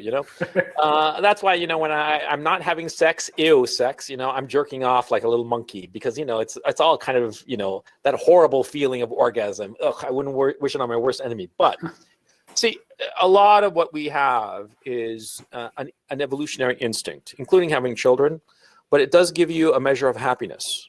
And so, why is it that you're going to deny yourself giving into an evolutionary instinct that will make you feel happy, that will give you joy in your life? Yeah. So having children, that's a no-brainer. Have children. Yeah. Number one. And number two, how do you teach your children morality? Well, first of all, you got to keep in mind that it has to be age appropriate. Okay. It's like Santa Claus. A child, your son, when he's like 25, 30, of course, he's not going to believe in Santa Claus. And you're not going to tell him that Santa Claus exists, right? But when he's little, when he's like, 4, of course, you're going to tell him that Santa Claus exists, right? It's age appropriate. Yeah. When a child is little, teach them the conventional morality. Oh, don't steal, don't kill anybody, don't do this, do that, help your mother, wash the dishes, take out the garbage, shit like that, right? Do the standard morality. But because they're children and you have to teach them what's age appropriate. But when they're a little bit older and a little more sophisticated, then you can have a more sophisticated conversation with them. There's nothing wrong with that. But, always age appropriate. That's my thinking. Okay. And also, insofar as children are concerned, the simpler, the better. And a final issue insofar as children is concerned, never look at them like your friends. Your children or nieces and nephews or whatnot, they are not your friends. You are the adult. And so act like an adult. Never show them weakness or insecurity. Because when an adult shows them weakness and insecurity, they feel weak. They feel insecure. They feel frightened. Okay? They don't want that. And you wouldn't want that on them either. I mean, think of it in these terms. You remember when you were a child of 5, 7, right, Ryan? Mm-hmm. Yeah. what would you think of some adult who came up to you and say, "Oh, I'm so worried about my job. I don't know if I'm going to keep my job, and I don't know if I'm going to have money to buy you food tomorrow." Suppose one of your parents said that to you. What would you think at the time, and what would you think now as a grown man? I can tell you because that's what my parents said to me. Oh shit! Sorry, man. That's one of the reasons I'm listening to you. I'm glad I found you. No, I mean the way you feel confused. You don't have a guiding compass on how to lead your life. And like for me, I'm in my 30s, and I'm just now starting to get my shit together because of that. Yeah, exactly. See, there is selfishness, there is stupidity of treating you like a friend instead of acting like adults and treating you as a child because you were a child. Yeah, see, because if your parents say now at your mid-30s, right, and your parents are, I don't know, 60 or something, suppose now they're having economic problems, but you're an adult, and so if they were to tell you about that, that would be a totally different situation, and it would be age appropriate. You're an adult man, adult child, sure, you're their child, but you're a grown man. But as a 7-year-old, no. So always keep that in mind. Age appropriate. Now, anything else on your mind, Ryan? No, man, that's it. That's very helpful. Thank you. Yeah. How long you been a subscriber, by the way? Oh, about a month or two now. Yeah, getting your money's worth? Oh, absolutely. I've been going back through your archives on YouTube and all the stuff you posted here. It's very, very helpful. Thank you very much. Good. Oh, I'm glad. I mean, it's important to give value. That's the whole point of it. Anyway, Ryan, thanks for being on, and I'll catch you next week, I hope. Oh, by the way, what do you think of this Demio platform? Has it worked out for you? Yeah, so far. It was a little hard to kind of follow everybody else's questions like you were saying, but I mean, it seemed like it kicked on the mic real easily, and that side of it worked fine. Great to hear. Okay, man, take it easy. Catch you next week. All right, man, have a good weekend. Let's see. Let me go through the questions. Sorry, guys. You know, I'm like, in society, what is the relationship between fairness and enforcement?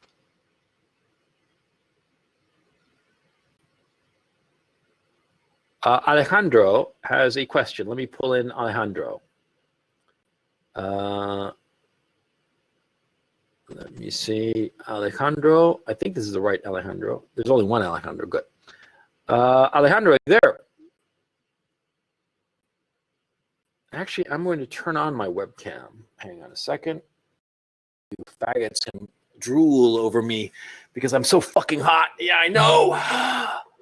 Yeah, this pot belly. Yeah, you think it came cheap? No, motherfuckers. It was some of the finest restaurants in the world that allowed me to have this pot belly. Yeah, and this double chin too. Anyway, Alejandro, are you there? Alejandro. Hello. Oh, hi. How's it going? Hey, good. And you? Pretty good. Pretty good. So you have a question. What is Vinny's question? And it's about fairness and power. Okay. Yeah. So Vinny asked about alimony and child custody and if those were fair. And that made me think, well, then doesn't fairness depend on what can be enforced, what you can, what you have the power to enforce? Because right now, to us men, it would seem unfair, certainly, the whole alimony thing. But since it can be no, I mean, there are certain conditions, there are certain cases where alimony is unfair and certain cases where alimony is fair, okay? But again, this is a subjective opinion. Fairness is a subjective opinion. It's never objective, okay? Many of us, perhaps a majority of us, would think that, men and women, would think that one particular alimony agreement is very, very unfair, and another would be very fair, okay? So you can't think of it like objectively, because that's what you're saying. You're basically saying that it's objective, that everybody thinks it's unfair, okay? But right. Go on. You go on with your question. The point of my question was more about how does fairness relate to the power to enforce what we think is fair? It doesn't have anything to do with that. I mean, what are you talking about? I mean, be more precise in your question. What do you mean? So, for example, the whole mess with Antifa, right? And and everything No, that's no, been no, no, going no, on. no. Make it simple. A simple example. The two pancakes situation is really simple. So why don't you use that hypothetical? You know, it's two siblings and parents, right? And you define the number of pancakes that is allotted, and you tell me what you mean using that hypothetical. Right. So the power differential between you and your sibling is one thing, but then there's your parents, and your guilt in part stems from Wait. your parents' power. Why is there a power imbalance between the siblings? I mean, I'm assuming, like, you know, you could You're just assuming it. take more Yeah, you're right. But say I could take more pancakes, right? And part of your point was, well, if I took more pancakes and it was unfair, and No, I'm then not saying I you might feel took more guilty. pancakes. No, I'm just No, saying. I'm saying just as a posited. hypothetical. Yeah, I'm positing one has pancakes and the other doesn't, or one has a lot more than the other, or whatever. But it's Right. not that they took it. That's not the issue. The issue is the snapshot, irrespective of how the pancakes arrived on the plates of the two siblings. Okay, so go back to your thing. You're asking. I don't understand this see it issue now. of enforceability. What do you mean by enforceability? I mean, say I believe something is unfair, Yeah. but I have no power to act on it. Doesn't Yes, even matter. that creates resentment. Yeah, but other than my resentment, unless I have the power to act on my resentment, it doesn't have any bearing on, let's say, the broader social sphere. Because resentment comes from the fact that a situation is unfair and you cannot resolve it. Okay? Because this issue of power and force has nothing to do with it. Okay? Hang on a second. My seat keeps sliding down, as you can see. I keep trying to fix the fucking thing. I got to get a new seat, a new chair.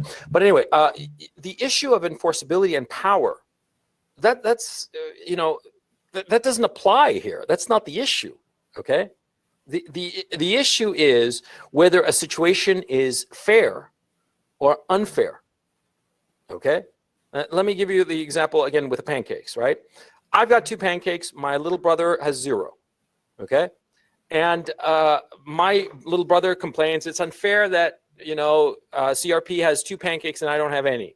And one of our parents, comes and smacks me upside the head and says, CRP, give little CRP, one of your pancakes, right? And I'm like, okay, and I give it, okay? So what's the issue of enforceability? It doesn't... Well, your parent there is enforcing their power on you to have you share. Yeah, so? So then what you're saying is that the power part isn't moral. The moral thing is the fairness of the, let's call it, pancake distribution. Yeah, exactly. Yeah. Power is not at play here. Okay. Well, it's what gets you to act morally in that example. Yeah, but it could be not just power, but it could also be passive aggressiveness, for instance. Suppose, okay, that I'm there not with my parents, but with my great-grandfather. Okay. My great-grandfather, who is sitting in a wheelchair, and he's a weakling, okay? He's an old man, okay? And he can barely stand up, right? And I have 2 pancakes, and my sibling has 0. And my sibling says, this is unfair, And I'm like, fuck you, yeah? Life's unfair, get a helmet. And my great-grandfather, who has no power whatsoever, he just says to me, oh, CRP. And I just look at him and I feel guilty, and I give my little brother the pancake. And so what do you call that kind of passive-aggressive power? Do you call it passive-aggressive power? Does it matter? Because ultimately, it's not an issue of power. It's an issue of social pressure. Okay? Right. I mean, that social pressure, it has power over you because you've internalized things about the society, but that kind of goes beyond. No. It's not like you've internalized stuff about the society. This is just gobbledygook bullshit. It goes to the issue that you cannot survive without the collective. Because what you just said there, it internalizes the social norms or whatever the fuck you were saying. Yeah, it's a matter of cooperation. you're trying to optimize cooperation. That's why fairness could be considered an evolutionary adaptation. It is an evolution. It is an evolutionary adaptation. It's, or let me phrase it. No, altruism, selflessness, charity. Those are evolutionary adaptations to prevent against the guilt of acting unfairly, because it all stems from the fear of being left out of the group. The group has greater power than the individual by definition. Okay. No individual can have more power than the society that he belongs to, by definition, right? Right. So morality can be objectivized as that which optimizes cooperation. Morality can be objectified as that which maximizes cooperation. Optimizes, not maximizes, but yeah. For this purpose. Yeah, that's what I would say. Morality can be. You know, you've said that there's no way to make it objective. No, that's not it. No, because there will be instances where it would be perfectly moral for the person to not optimize the collective.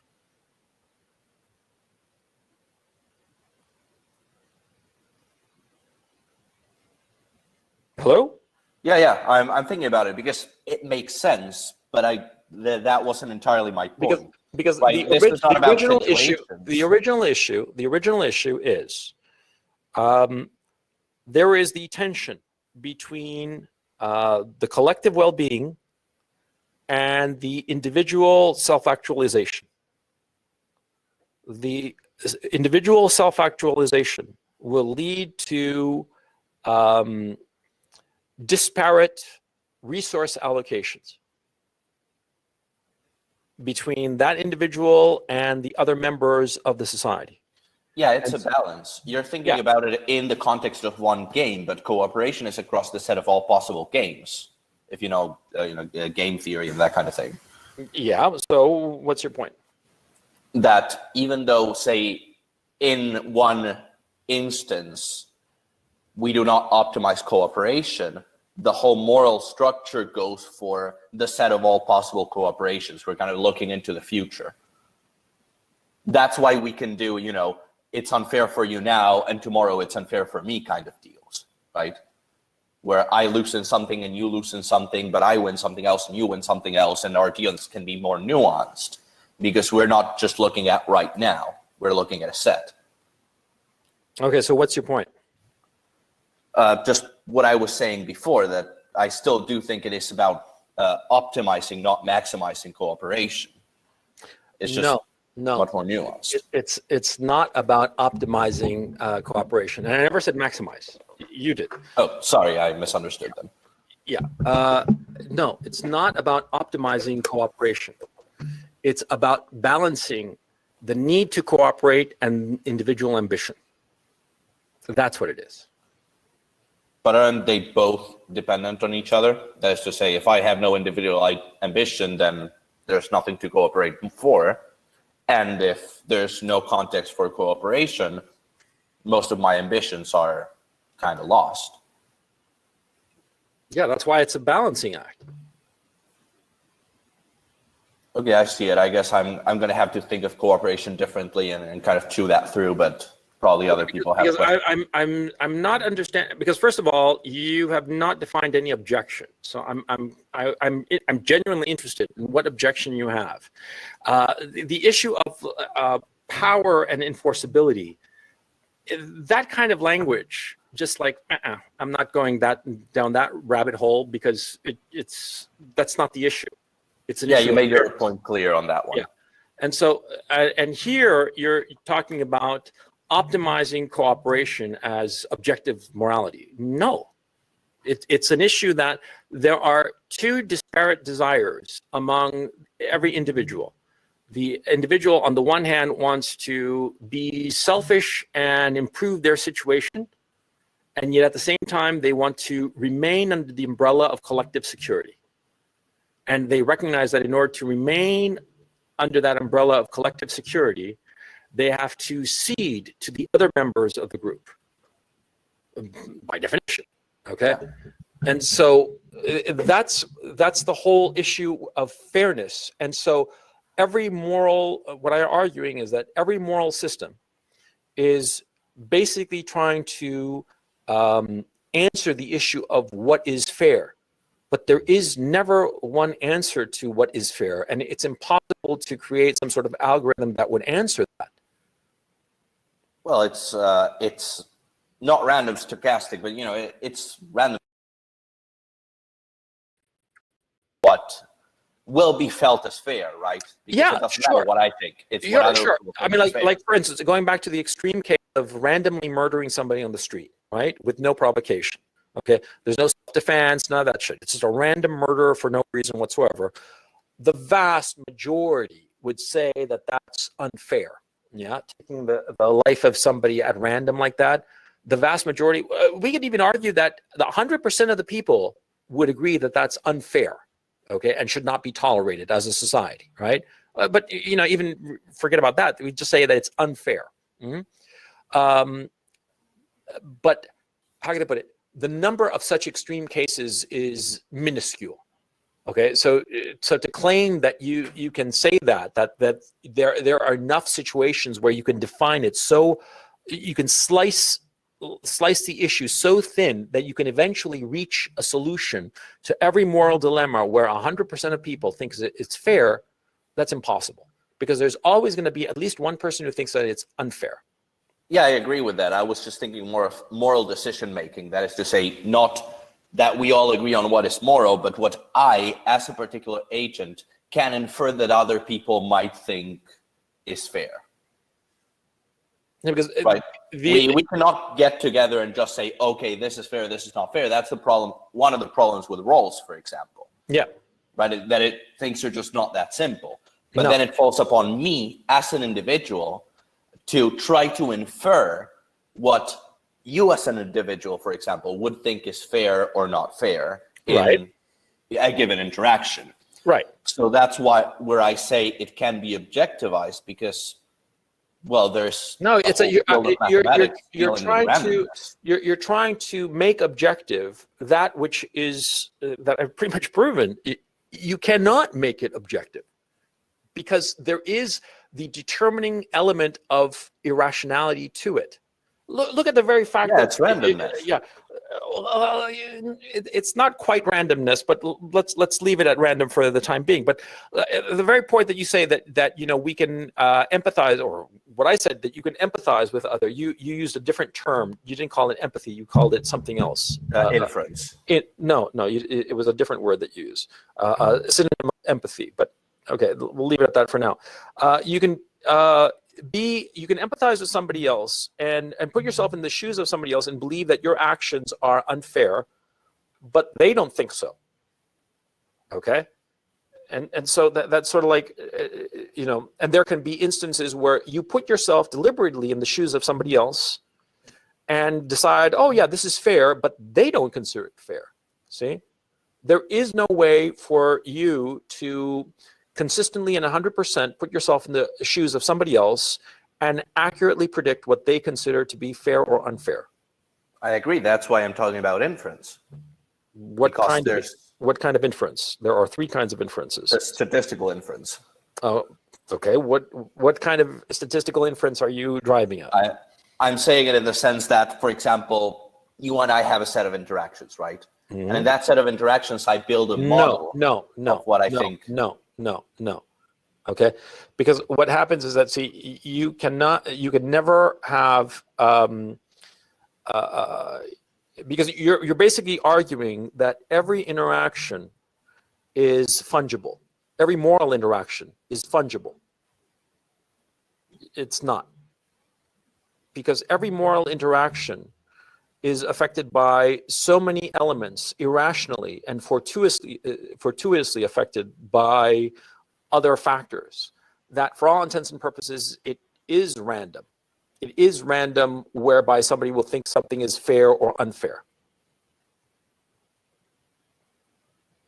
Right, because maybe, I don't know, I'm in a bad mood or something else happened to me. And so I think a situation that I wouldn't normally think is unfair is unfair. Okay, I can see it. Yeah, because like, for instance, the two siblings and the 5 pancakes and 2 pancakes. One morning, one brother has 5 and the other has 2, and the one who has 2 thinks it's fair. And then the next day, the exact same situation, the little brother thinks that it's unfair, even though he still can't finish off the second pancake.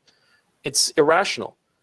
And it is affected by so many factors that to be able to predict it. And you could say that, okay, we can statistically, maybe probabilistically come up with, more likelihood than not that people will consider it fair. Right, I'm not talking about prediction. I'm talking about understanding it as a system, right? Say a chaotic system. I love those because you love it, but how does it apply to this? It's a good example, right? Because you can give me even the underlying equations of the system.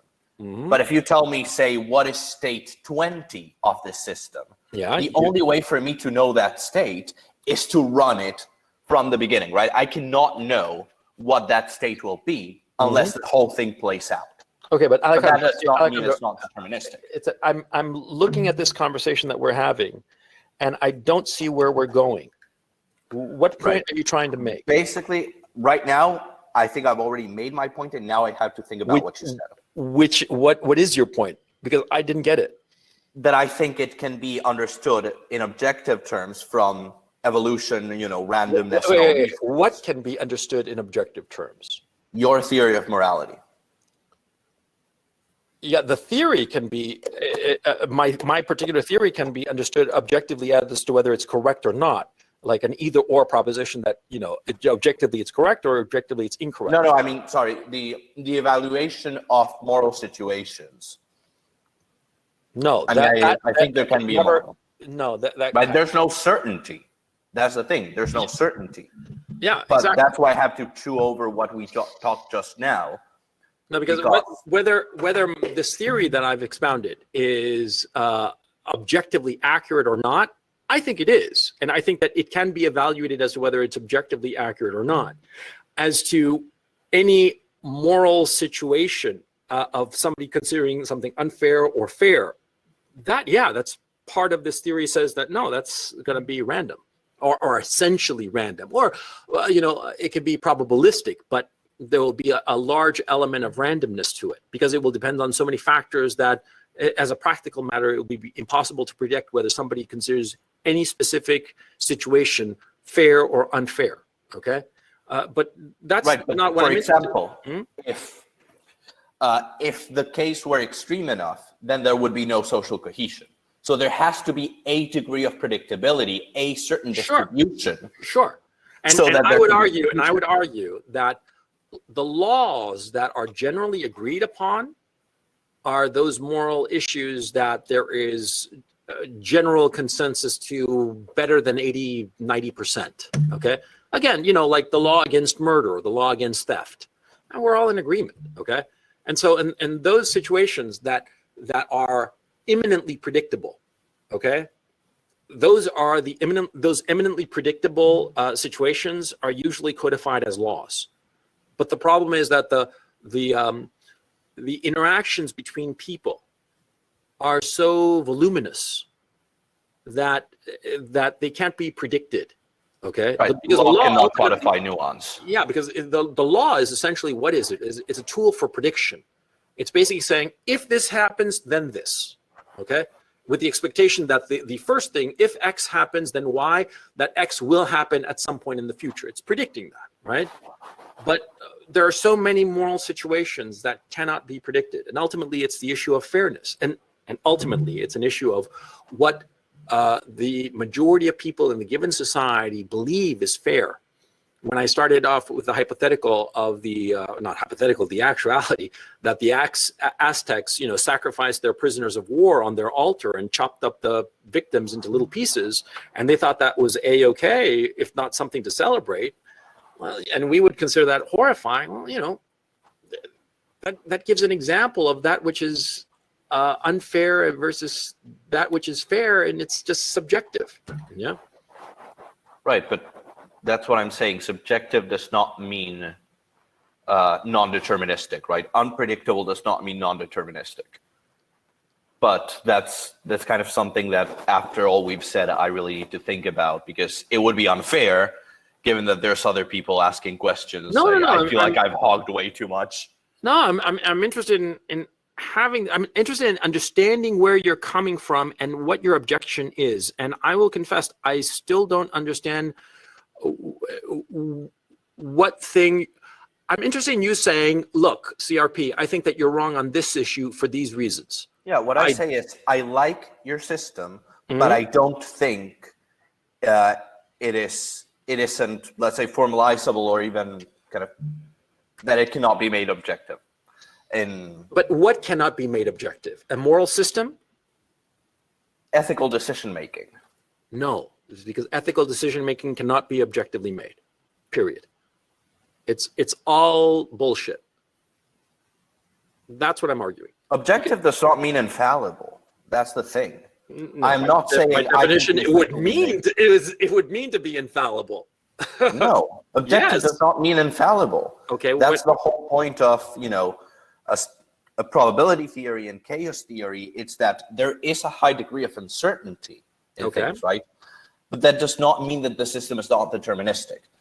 In a way, I don't want to say you're arguing for complete free will, but there has to be some mechanism of inference. I think it's intelligence, for us to, say, get to know each other, just in a broad way of speaking, such that I can tell with a degree of accuracy that allows us to interact through time what may or may not bother you and what will not destroy our relationship. That can be extrapolated into a broader sphere.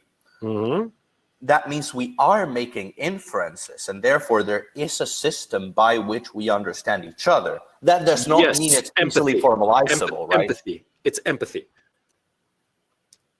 So it is, in a way, quantifiable, in our brains at least. That does not mean we can easily put it into words, right? But there's a reason, for example, why you have so many fields of mathematics dealing with, for example, differential equations with probability. Right? You have always a core of uncertainty. Things aren't always as they seem, but that does not mean that they are completely irrational or unpredictable. Okay, that's my objection. Because they are irrational and unpredictable. All moral systems are ultimately irrational and unpredictable. Right, but what you're saying is that they're predictable enough not to destroy cohesion. No, I'm saying that at the time that they are predictable enough by the members of the social group to be predictable and not destroy cohesion, so long as fairness is applied at a general level. Okay, at a general level means, like, I don't know if you want to quantify it, like 80% of the time, right? But if there's a substantial unfairness factor in the society that creates resentment, then that resentment will break the social cohesion of the group, and that will be the end of the group. Like what's happening now in the United States, for instance.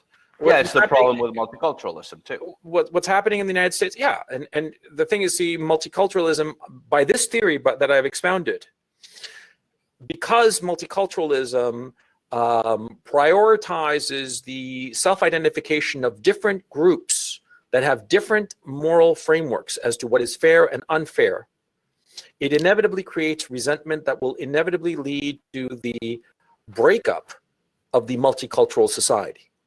It's not multiculturalism or strength. This moral theory that I'm arguing directly leads to the destruction of the multicultural state.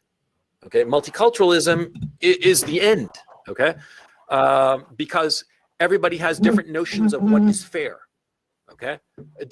Different notions that are radical enough from one another that they can't live together because they only create resentment, see? Yeah, I see it now. I'm going to have to chew on this. Yeah. Just to kind of think the whole thing through. Hang on just a second. I got to write some stuff down here.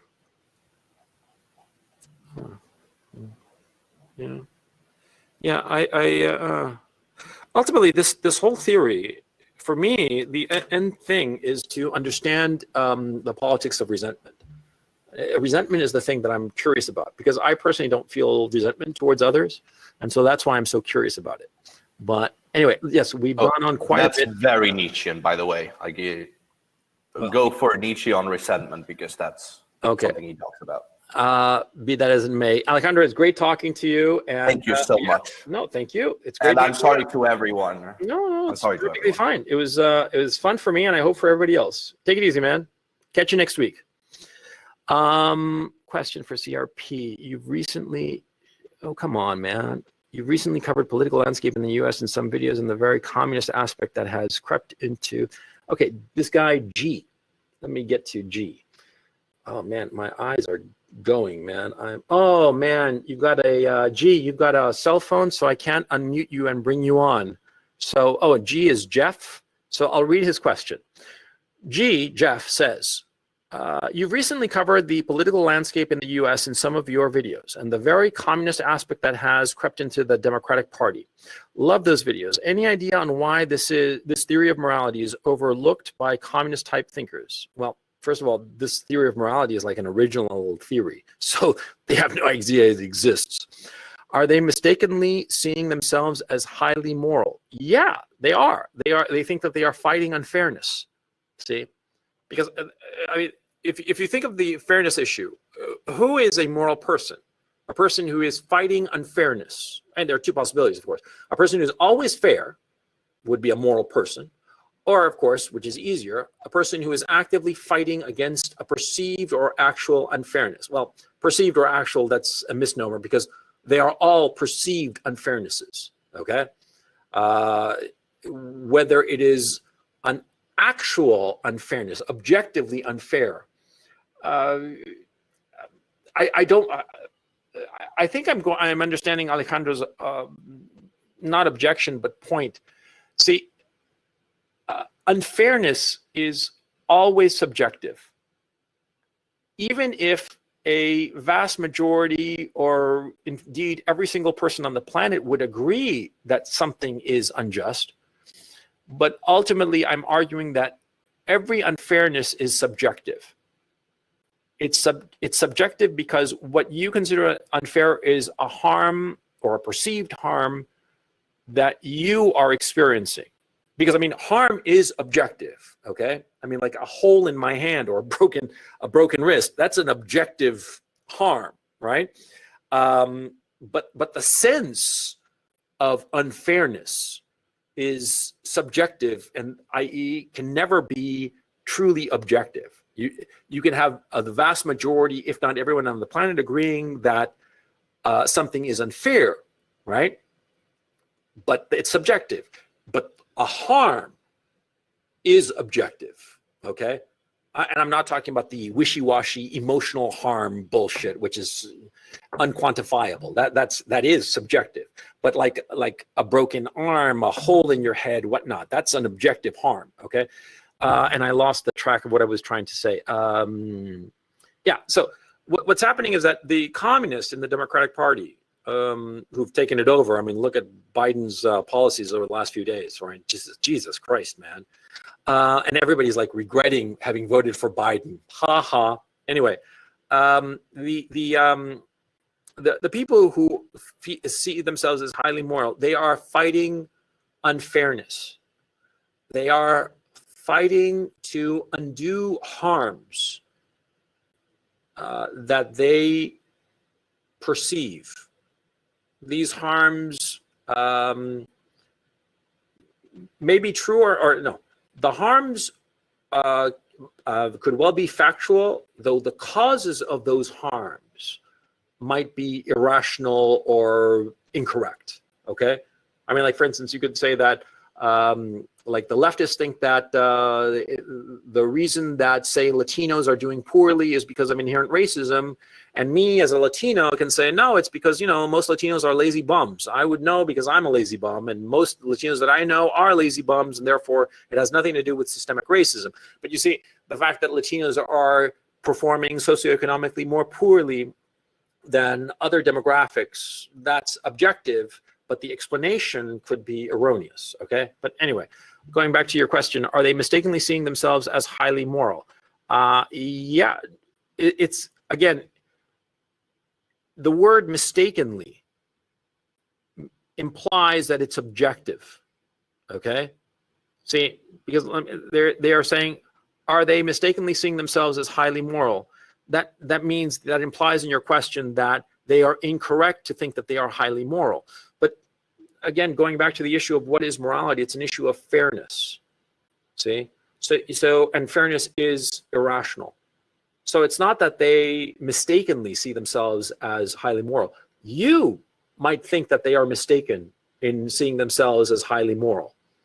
And I might agree with you, okay? But what's going on is that, see, they perceive themselves as highly moral, and it is impossible to know whether they are objectively that or not, because objectivity has nothing to do with it, because they are fighting on behalf of righting unfairness, and unfairness is always subjective. You see what I'm saying? Man, this is getting fucking tricky. This is interesting. I'm really, look, this might be really boring for a lot of you, okay? And I'm noticing that the viewer count is dropping. So, you know, maybe a lot of you find it really boring. I personally find it really, really interesting. And, oh, excuse me a moment. Hang on, my eyes are just like fried because I've been staring at the screen all day. Hang on a second. So Mobash, let me get Mobash on, because I really want to. Oh, Mobash, you're on a cell phone. Yeah, I'm so sorry to everybody who's on a cell phone. I had no idea that this platform does not allow questions from cell phone users. Okay, I generally like this platform. It seems to be very efficient and very easy to use, but I'm so sorry about this particular issue. I would ask you guys who use mobile and want to make questions, and I very much want to have you on. I'd appreciate you guys using a regular computer, laptop, or whatever. Mobash has a question. It is: the resentment of American business owners, those who value the Constitution and feel the election was stolen, that feel the lockdowns are used to control us for political gain, those who feel their rights, finances, physical and mental health, and potential their fertility are cast aside for the greed and power of politicians and vaccine and corporation, and the false sense of security given to their believers. Do you think this could be used to usher in a sense of morality that pushes collective freedom? Yes, this is a really good question, Mobash, because see, what's going on with all these people, these that you enumerate, the small business owners, people who are middle class, lower middle class, and lower class, whose jobs they can't go to, and therefore they have no money, and they're dependent on government largesse and whatnot. Those who are suffering mental health deterioration because of the lockdowns, those who might suffer potential infertility because of the vaccine. All of these people feel that what's going on is deeply unfair. Their focus of unfairness is different things, but they are all feeling that same feeling of resentfulness because their feelings of a situation being unfair are not being resolved. And this is a key issue insofar as resentment, that there has to be a sense that of resolution, that the unfairness is fixed somehow.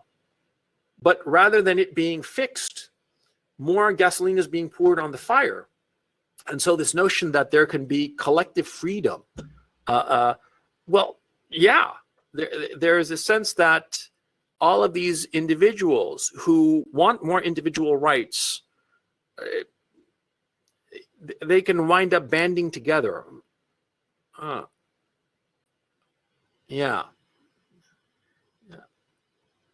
Okay, Mr. Vinny has a fair point. Oh, and Mr. Vinny split. Shit, that's. I wish I had Mr. Vinny. I'm getting resentful listening to this argument. Okay, I saw it. In conclusion, race is real. Tribalism trumps individualism. Italo, I want to bring on Italo, and yeah, Italo. Are you there, Italo? Hello, Italo. Okay, on me, I'm going to have to, in the future, unmute people earlier so that they can get on. Italo, are you there? Hello, I unmuted you. Are you there? Can you hear me? Yeah, hi, how's it going? Hello, really a pleasure to be here. Yeah, it's going good. Actually, I don't want to be rude, but I just have some minutes because I'm at work, but I always listen to you here every Bad. You're goofing off at work. I'm my gonna schedule doesn't work. It doesn't help. yeah, I'm gonna call your boss. You're gonna be in big trouble. Okay. Oh no, please. So what's on your mind? I kind of 10 minutes. Well, it's going good. Yeah. How about you? Yeah, it's going great. What's on your mind? What question do you have? No. Right now, really nothing. I'm just hearing. Oh, okay. Really, because you know, yeah, you I commented. want to. It's interesting for me, you know, because you live in South America as me, and you see how multiracial society develops, and why. And people always see why this doesn't work, but it really has to be with tribalism in some way, you know. And I No. like I mean, let me change that. It's not tribalism. It's what different groups of people consider fair and unfair. That's what's going on. It comes from tribalism because every group looks for their own tribe in the end. No, I would argue that it's more that people from similar backgrounds, irrespective of what that background is, tend to view things similarly insofar as what is fair and unfair. Yeah, of course, it doesn't have to be like a racial thing. It can be a class thing. Yes, exactly. Yeah, but yeah, in tribalism, when I mean tribalism, it can be in a broader sense, right? Not only about racial. Yeah. But ultimately, the thing that would solve this problem, for instance, in the United States, was the notion of the Great American Melting Pot, of deliberately assimilating and submerging your tribal or ethnic identity into a new collective identity, which was the norm in the United States during the first 3 quarters of the 20th century. And it came about because of the huge influx of immigrants in the late 19th century into the United States in order to colonize such a vast country. And all of these new colonists from Europe, they had to be assimilated somehow, and this notion of the Great American Melting Pot was born. But starting in the 80s, there arose the issue of multiculturalism, which broke that and has created this individual tribalism. And that's why the Great American Melting Pot model worked for so long, because by assimilating, everybody had the same notions of fairness. But by having self-conscious, separate group identities, you know, the blacks, the Latinos, the Asians, the Jews, the gays, the women, that created different notions of what's fair and unfair. Consider, for instance, the issue of transgender athletes and feminists. Both consider it unfair. One considers it unfair for trans athletes to be competing against women, and the other group considers it unfair for trans women not to be allowed to compete with women. And so these clashing visions of fairness, right, creates resentfulness in the losing party. And this ultimately cleaves those two parties, makes them separate and go at war with one another. See? And that actually, that would actually be the simplest case, the most obvious case of how different groups have different notions of fairness, and this leads to resentment and social antagonism. That if those two were the only groups in that particular country, that country would go to civil war. Okay? And what I argue is, because of this moral theory, this gives an explanation as to why there will be a civil war in the United States. It gives a theoretical explanation as to why the civil war will arise. You see what I'm saying? Exactly. Yes, totally true. Yes. It's very insightful to have this discussion, apart from everything that you talked about before, about politics, but also that human side of morality. Yeah. And anyway, Idlo, how long have you been a member? Since last year, I think. Yeah. Around March. Well, I was subscribed to you for 2 months, but I had some problems with my PayPal. But then after some months, I came back. Yeah, I've been hearing you quite a while. Yeah. I really appreciate it. I really, really appreciate it. And I hope that you feel that it's money well worth spent. No, yeah, really, it's $10. Yeah, money is money, of course, but I think it's a great investment. Like, I'm glad. I mean, because that's the thing I'm most concerned about. See, I figure that the content I give, it has to be like the best I can give it. And that's why it's important to, that's why I'm asking you, because I want to make sure that you feel that it's money well worth spent. So yeah, no, I'm I think it is. Yeah, first I watched your videos on YouTube. I found it in 2017, I think. Really good. I really like your content so much. I really learned about a lot. Yeah, and I really appreciate it. And this new level, yeah, for me to be here, yeah, it's good. Yeah, I think it's very money and time well spent. Yeah. Good. And, good. Oh, yeah, your ideas. Maybe I'm now kind of attracted to Eastern Europe. I want to maybe try to live 1 or 2 years there. Where are you, by the way? Where are you? In Peru right now. Where? I'm sorry. In Peru? In Peru, in Lima, yeah. Oh wow, yeah, Lima's nice. I've been there a couple of times. Yeah, it's very, very nice. Great food, man. Yeah, great food. Yeah, of course. That's what I remember. Yeah, it's crazy city. Yeah. Yeah, it is. And Idlo, thank you so much for being on, and I hope to see you next week. Okay? Of course, yes. Best wishes, coach. Goodbye. Take it easy. Bye. Branimir, let me find Branimir here. He's got a long question, and I'd like to bring him on. Branimir, are you there? Let me see.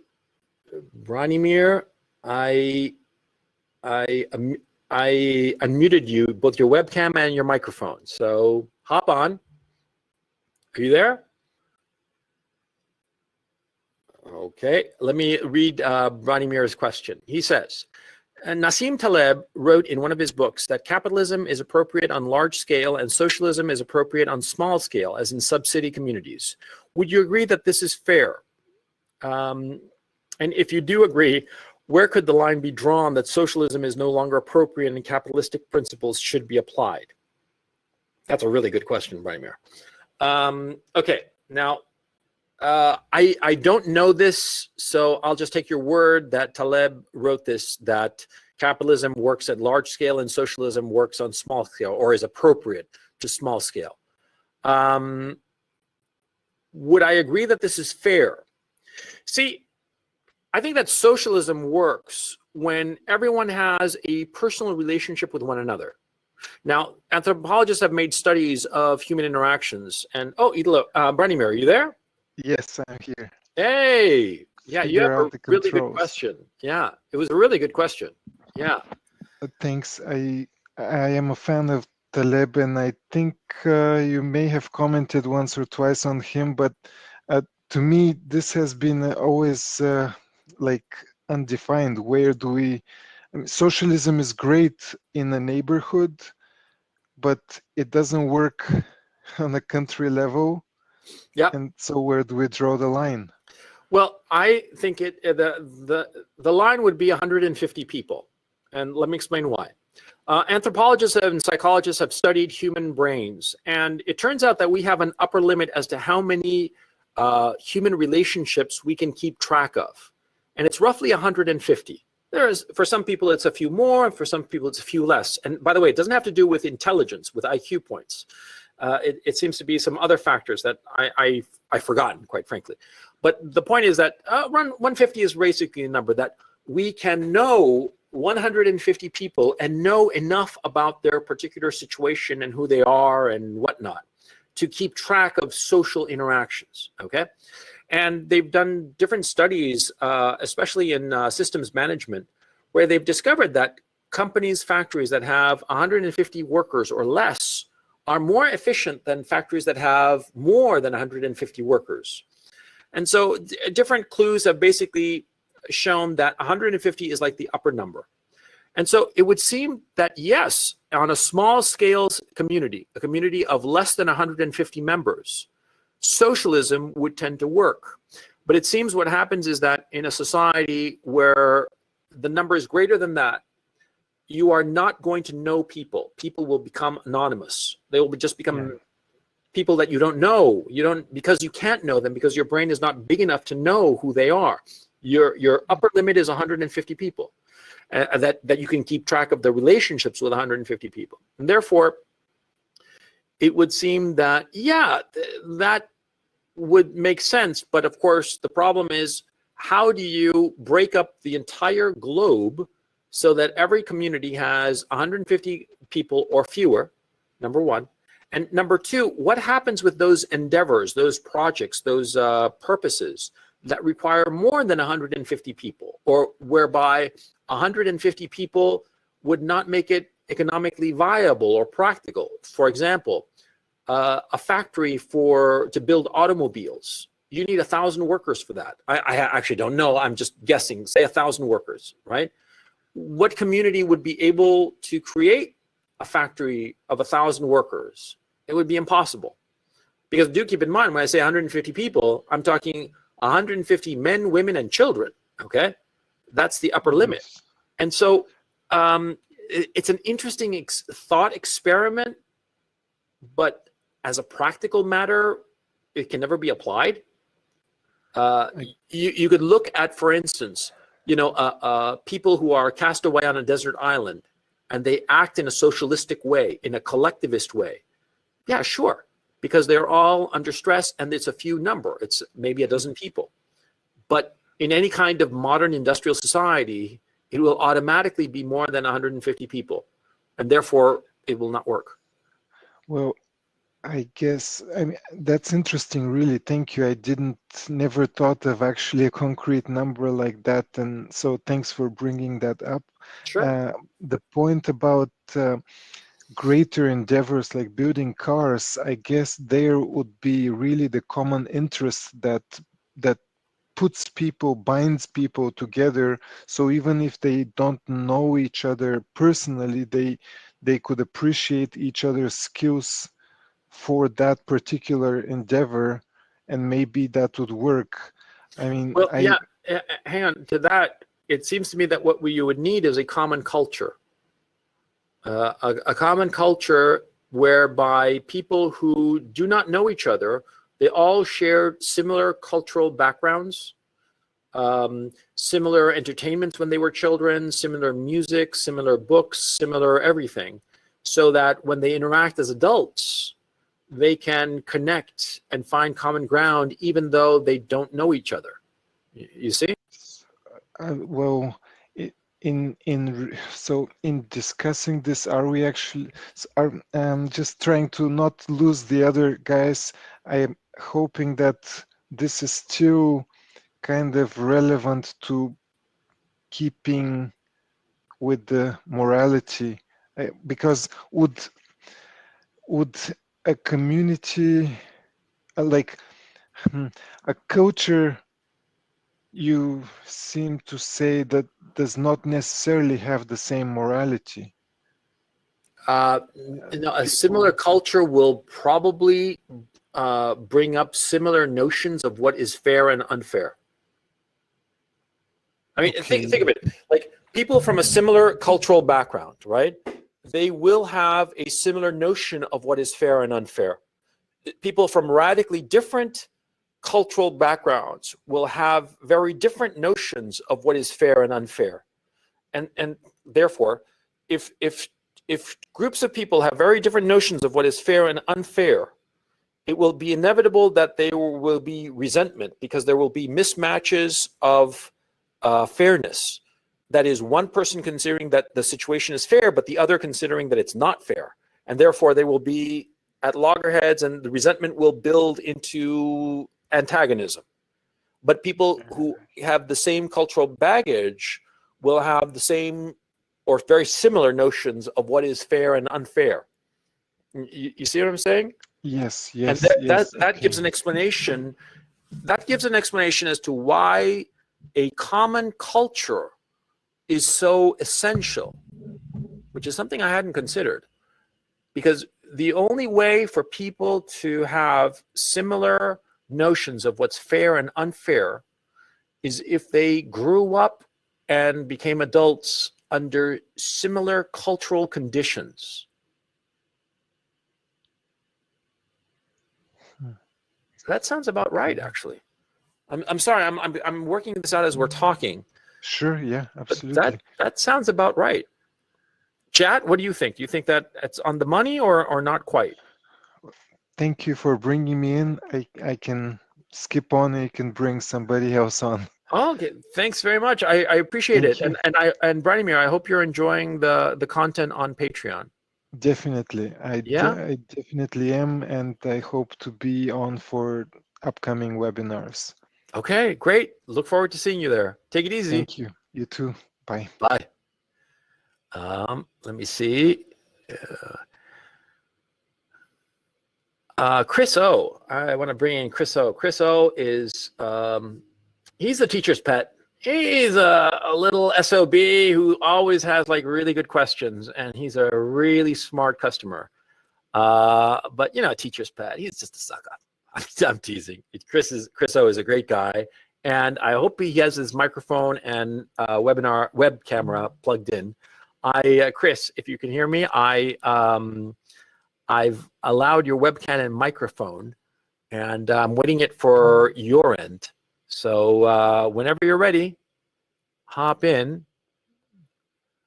Can you? I can't hear you, Chris. I'm waiting for you to. I don't hear you yet. Oh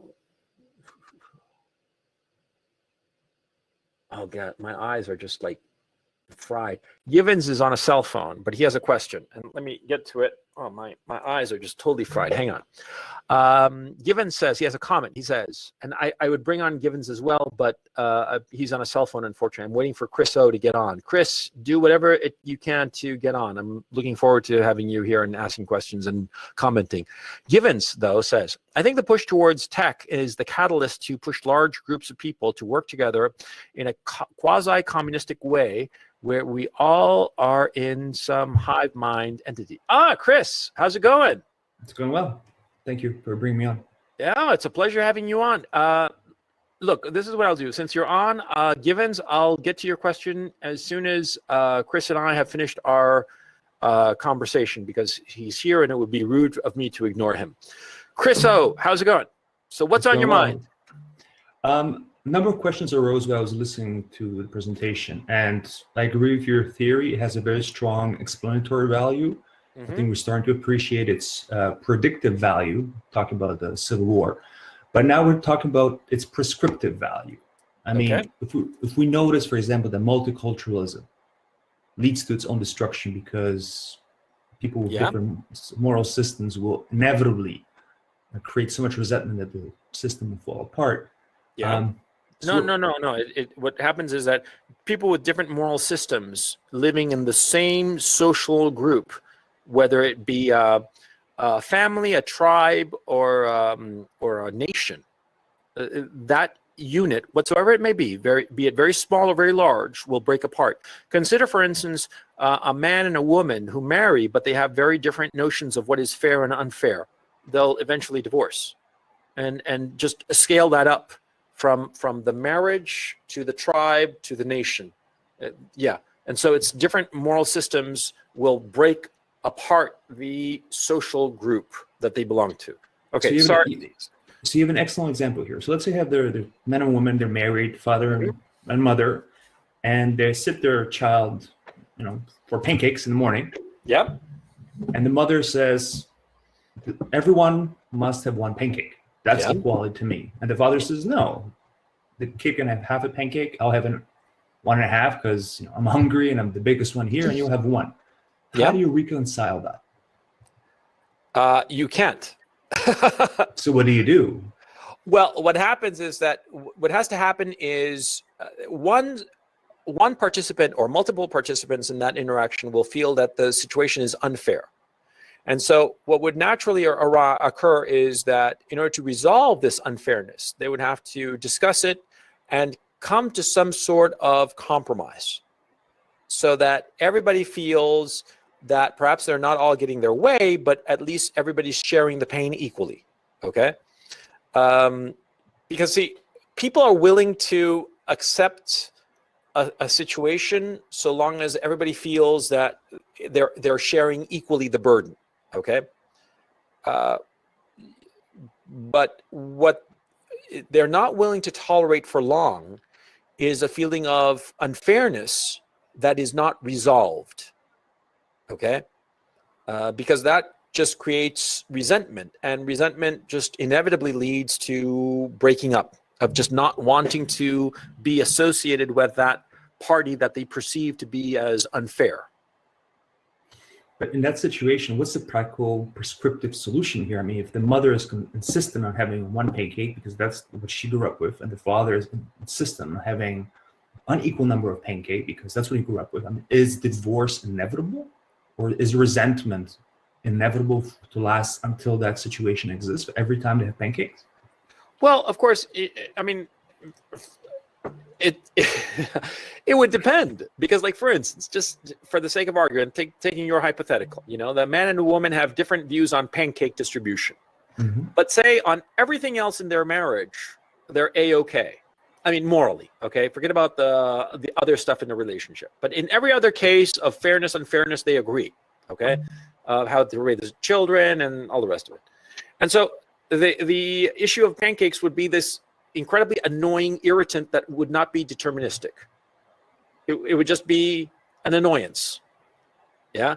But if it were an example rather of multiple fairness disparities, fairness mismatches, then yes, of course, it would lead to a divorce.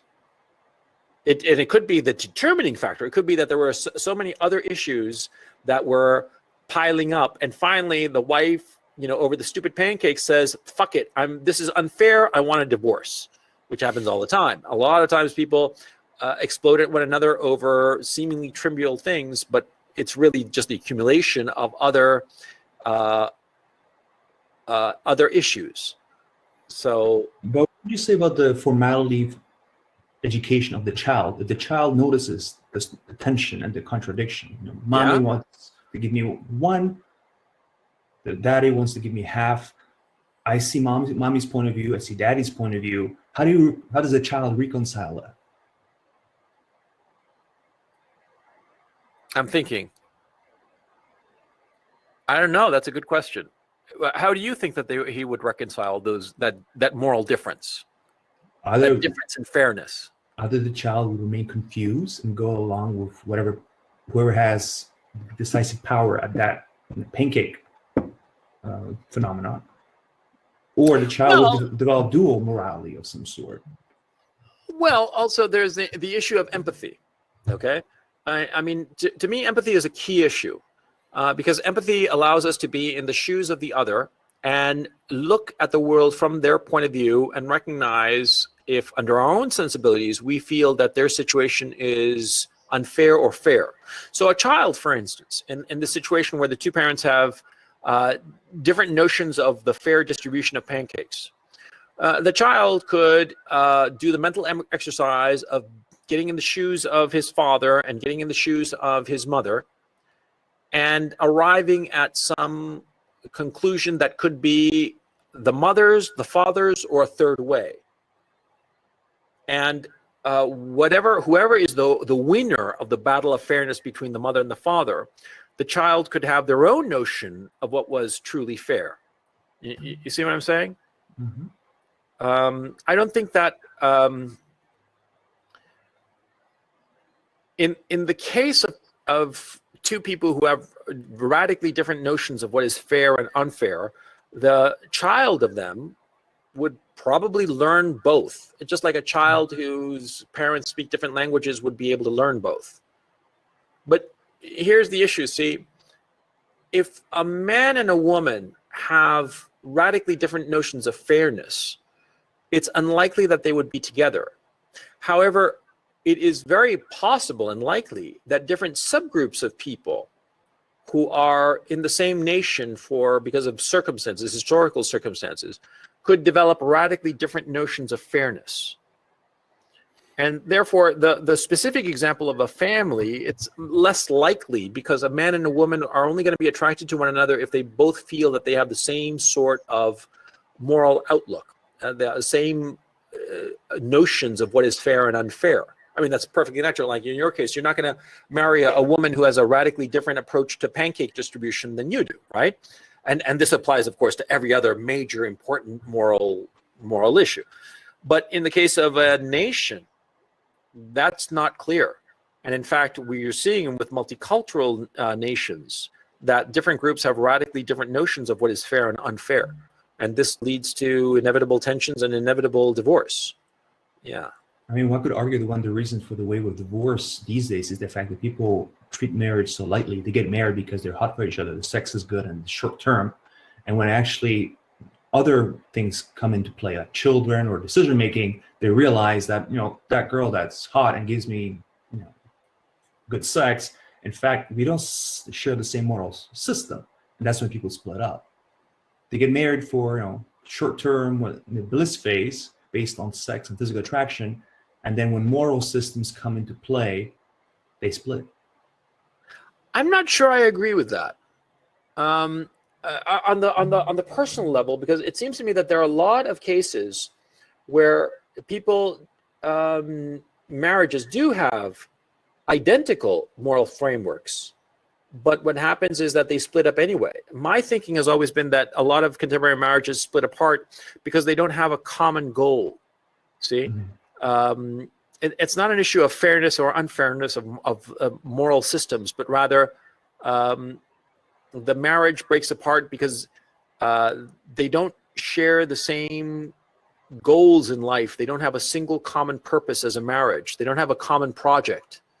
Because in any partnership, in order for the partnership to succeed, you need to have a common goal, a common vision that you want to achieve. I mean, think of it, you and a business partner.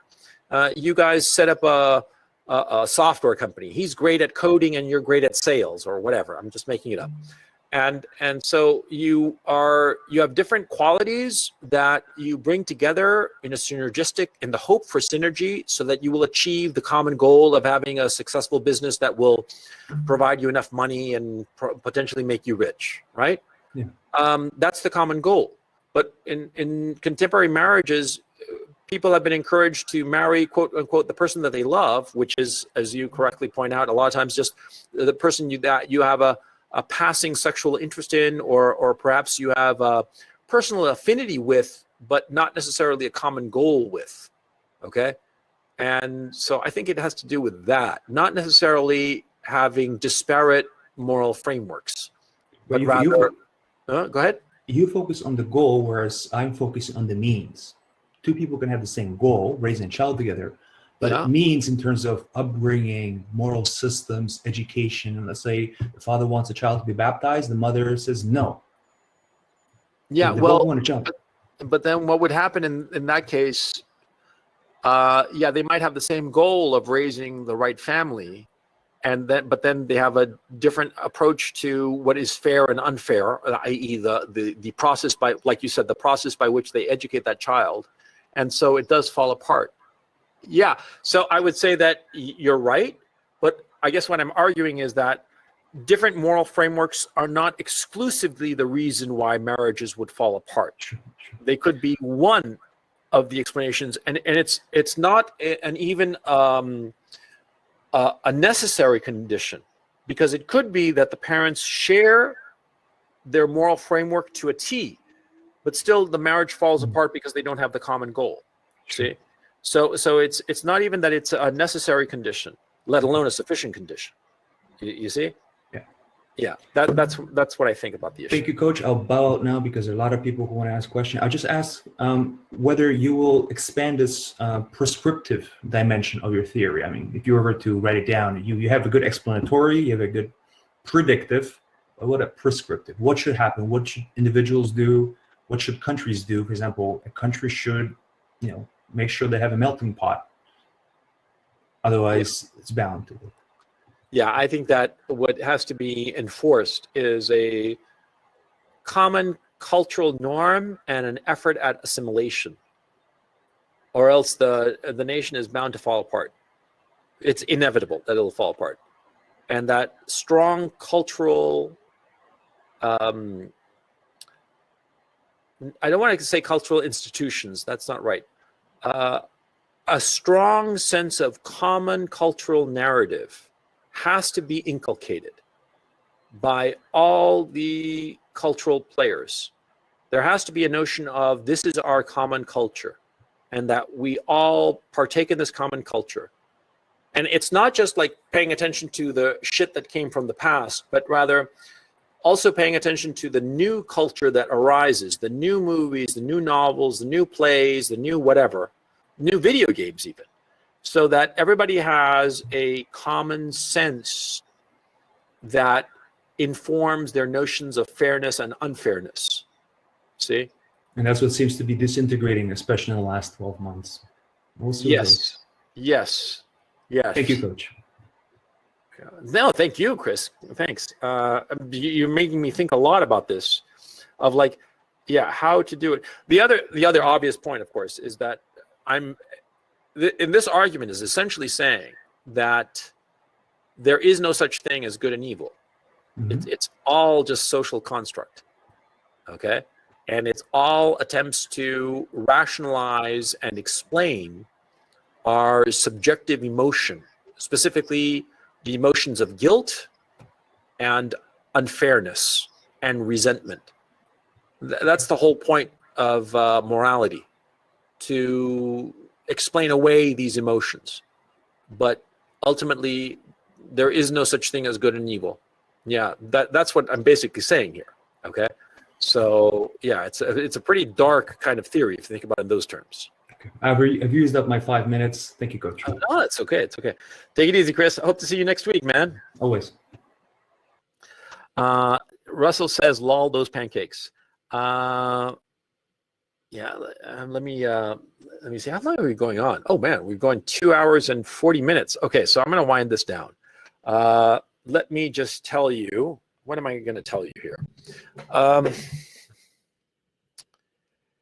This is a theory. Okay, and it's a lot to swallow because it's just a lot of stuff that I've been thinking about over a number of years.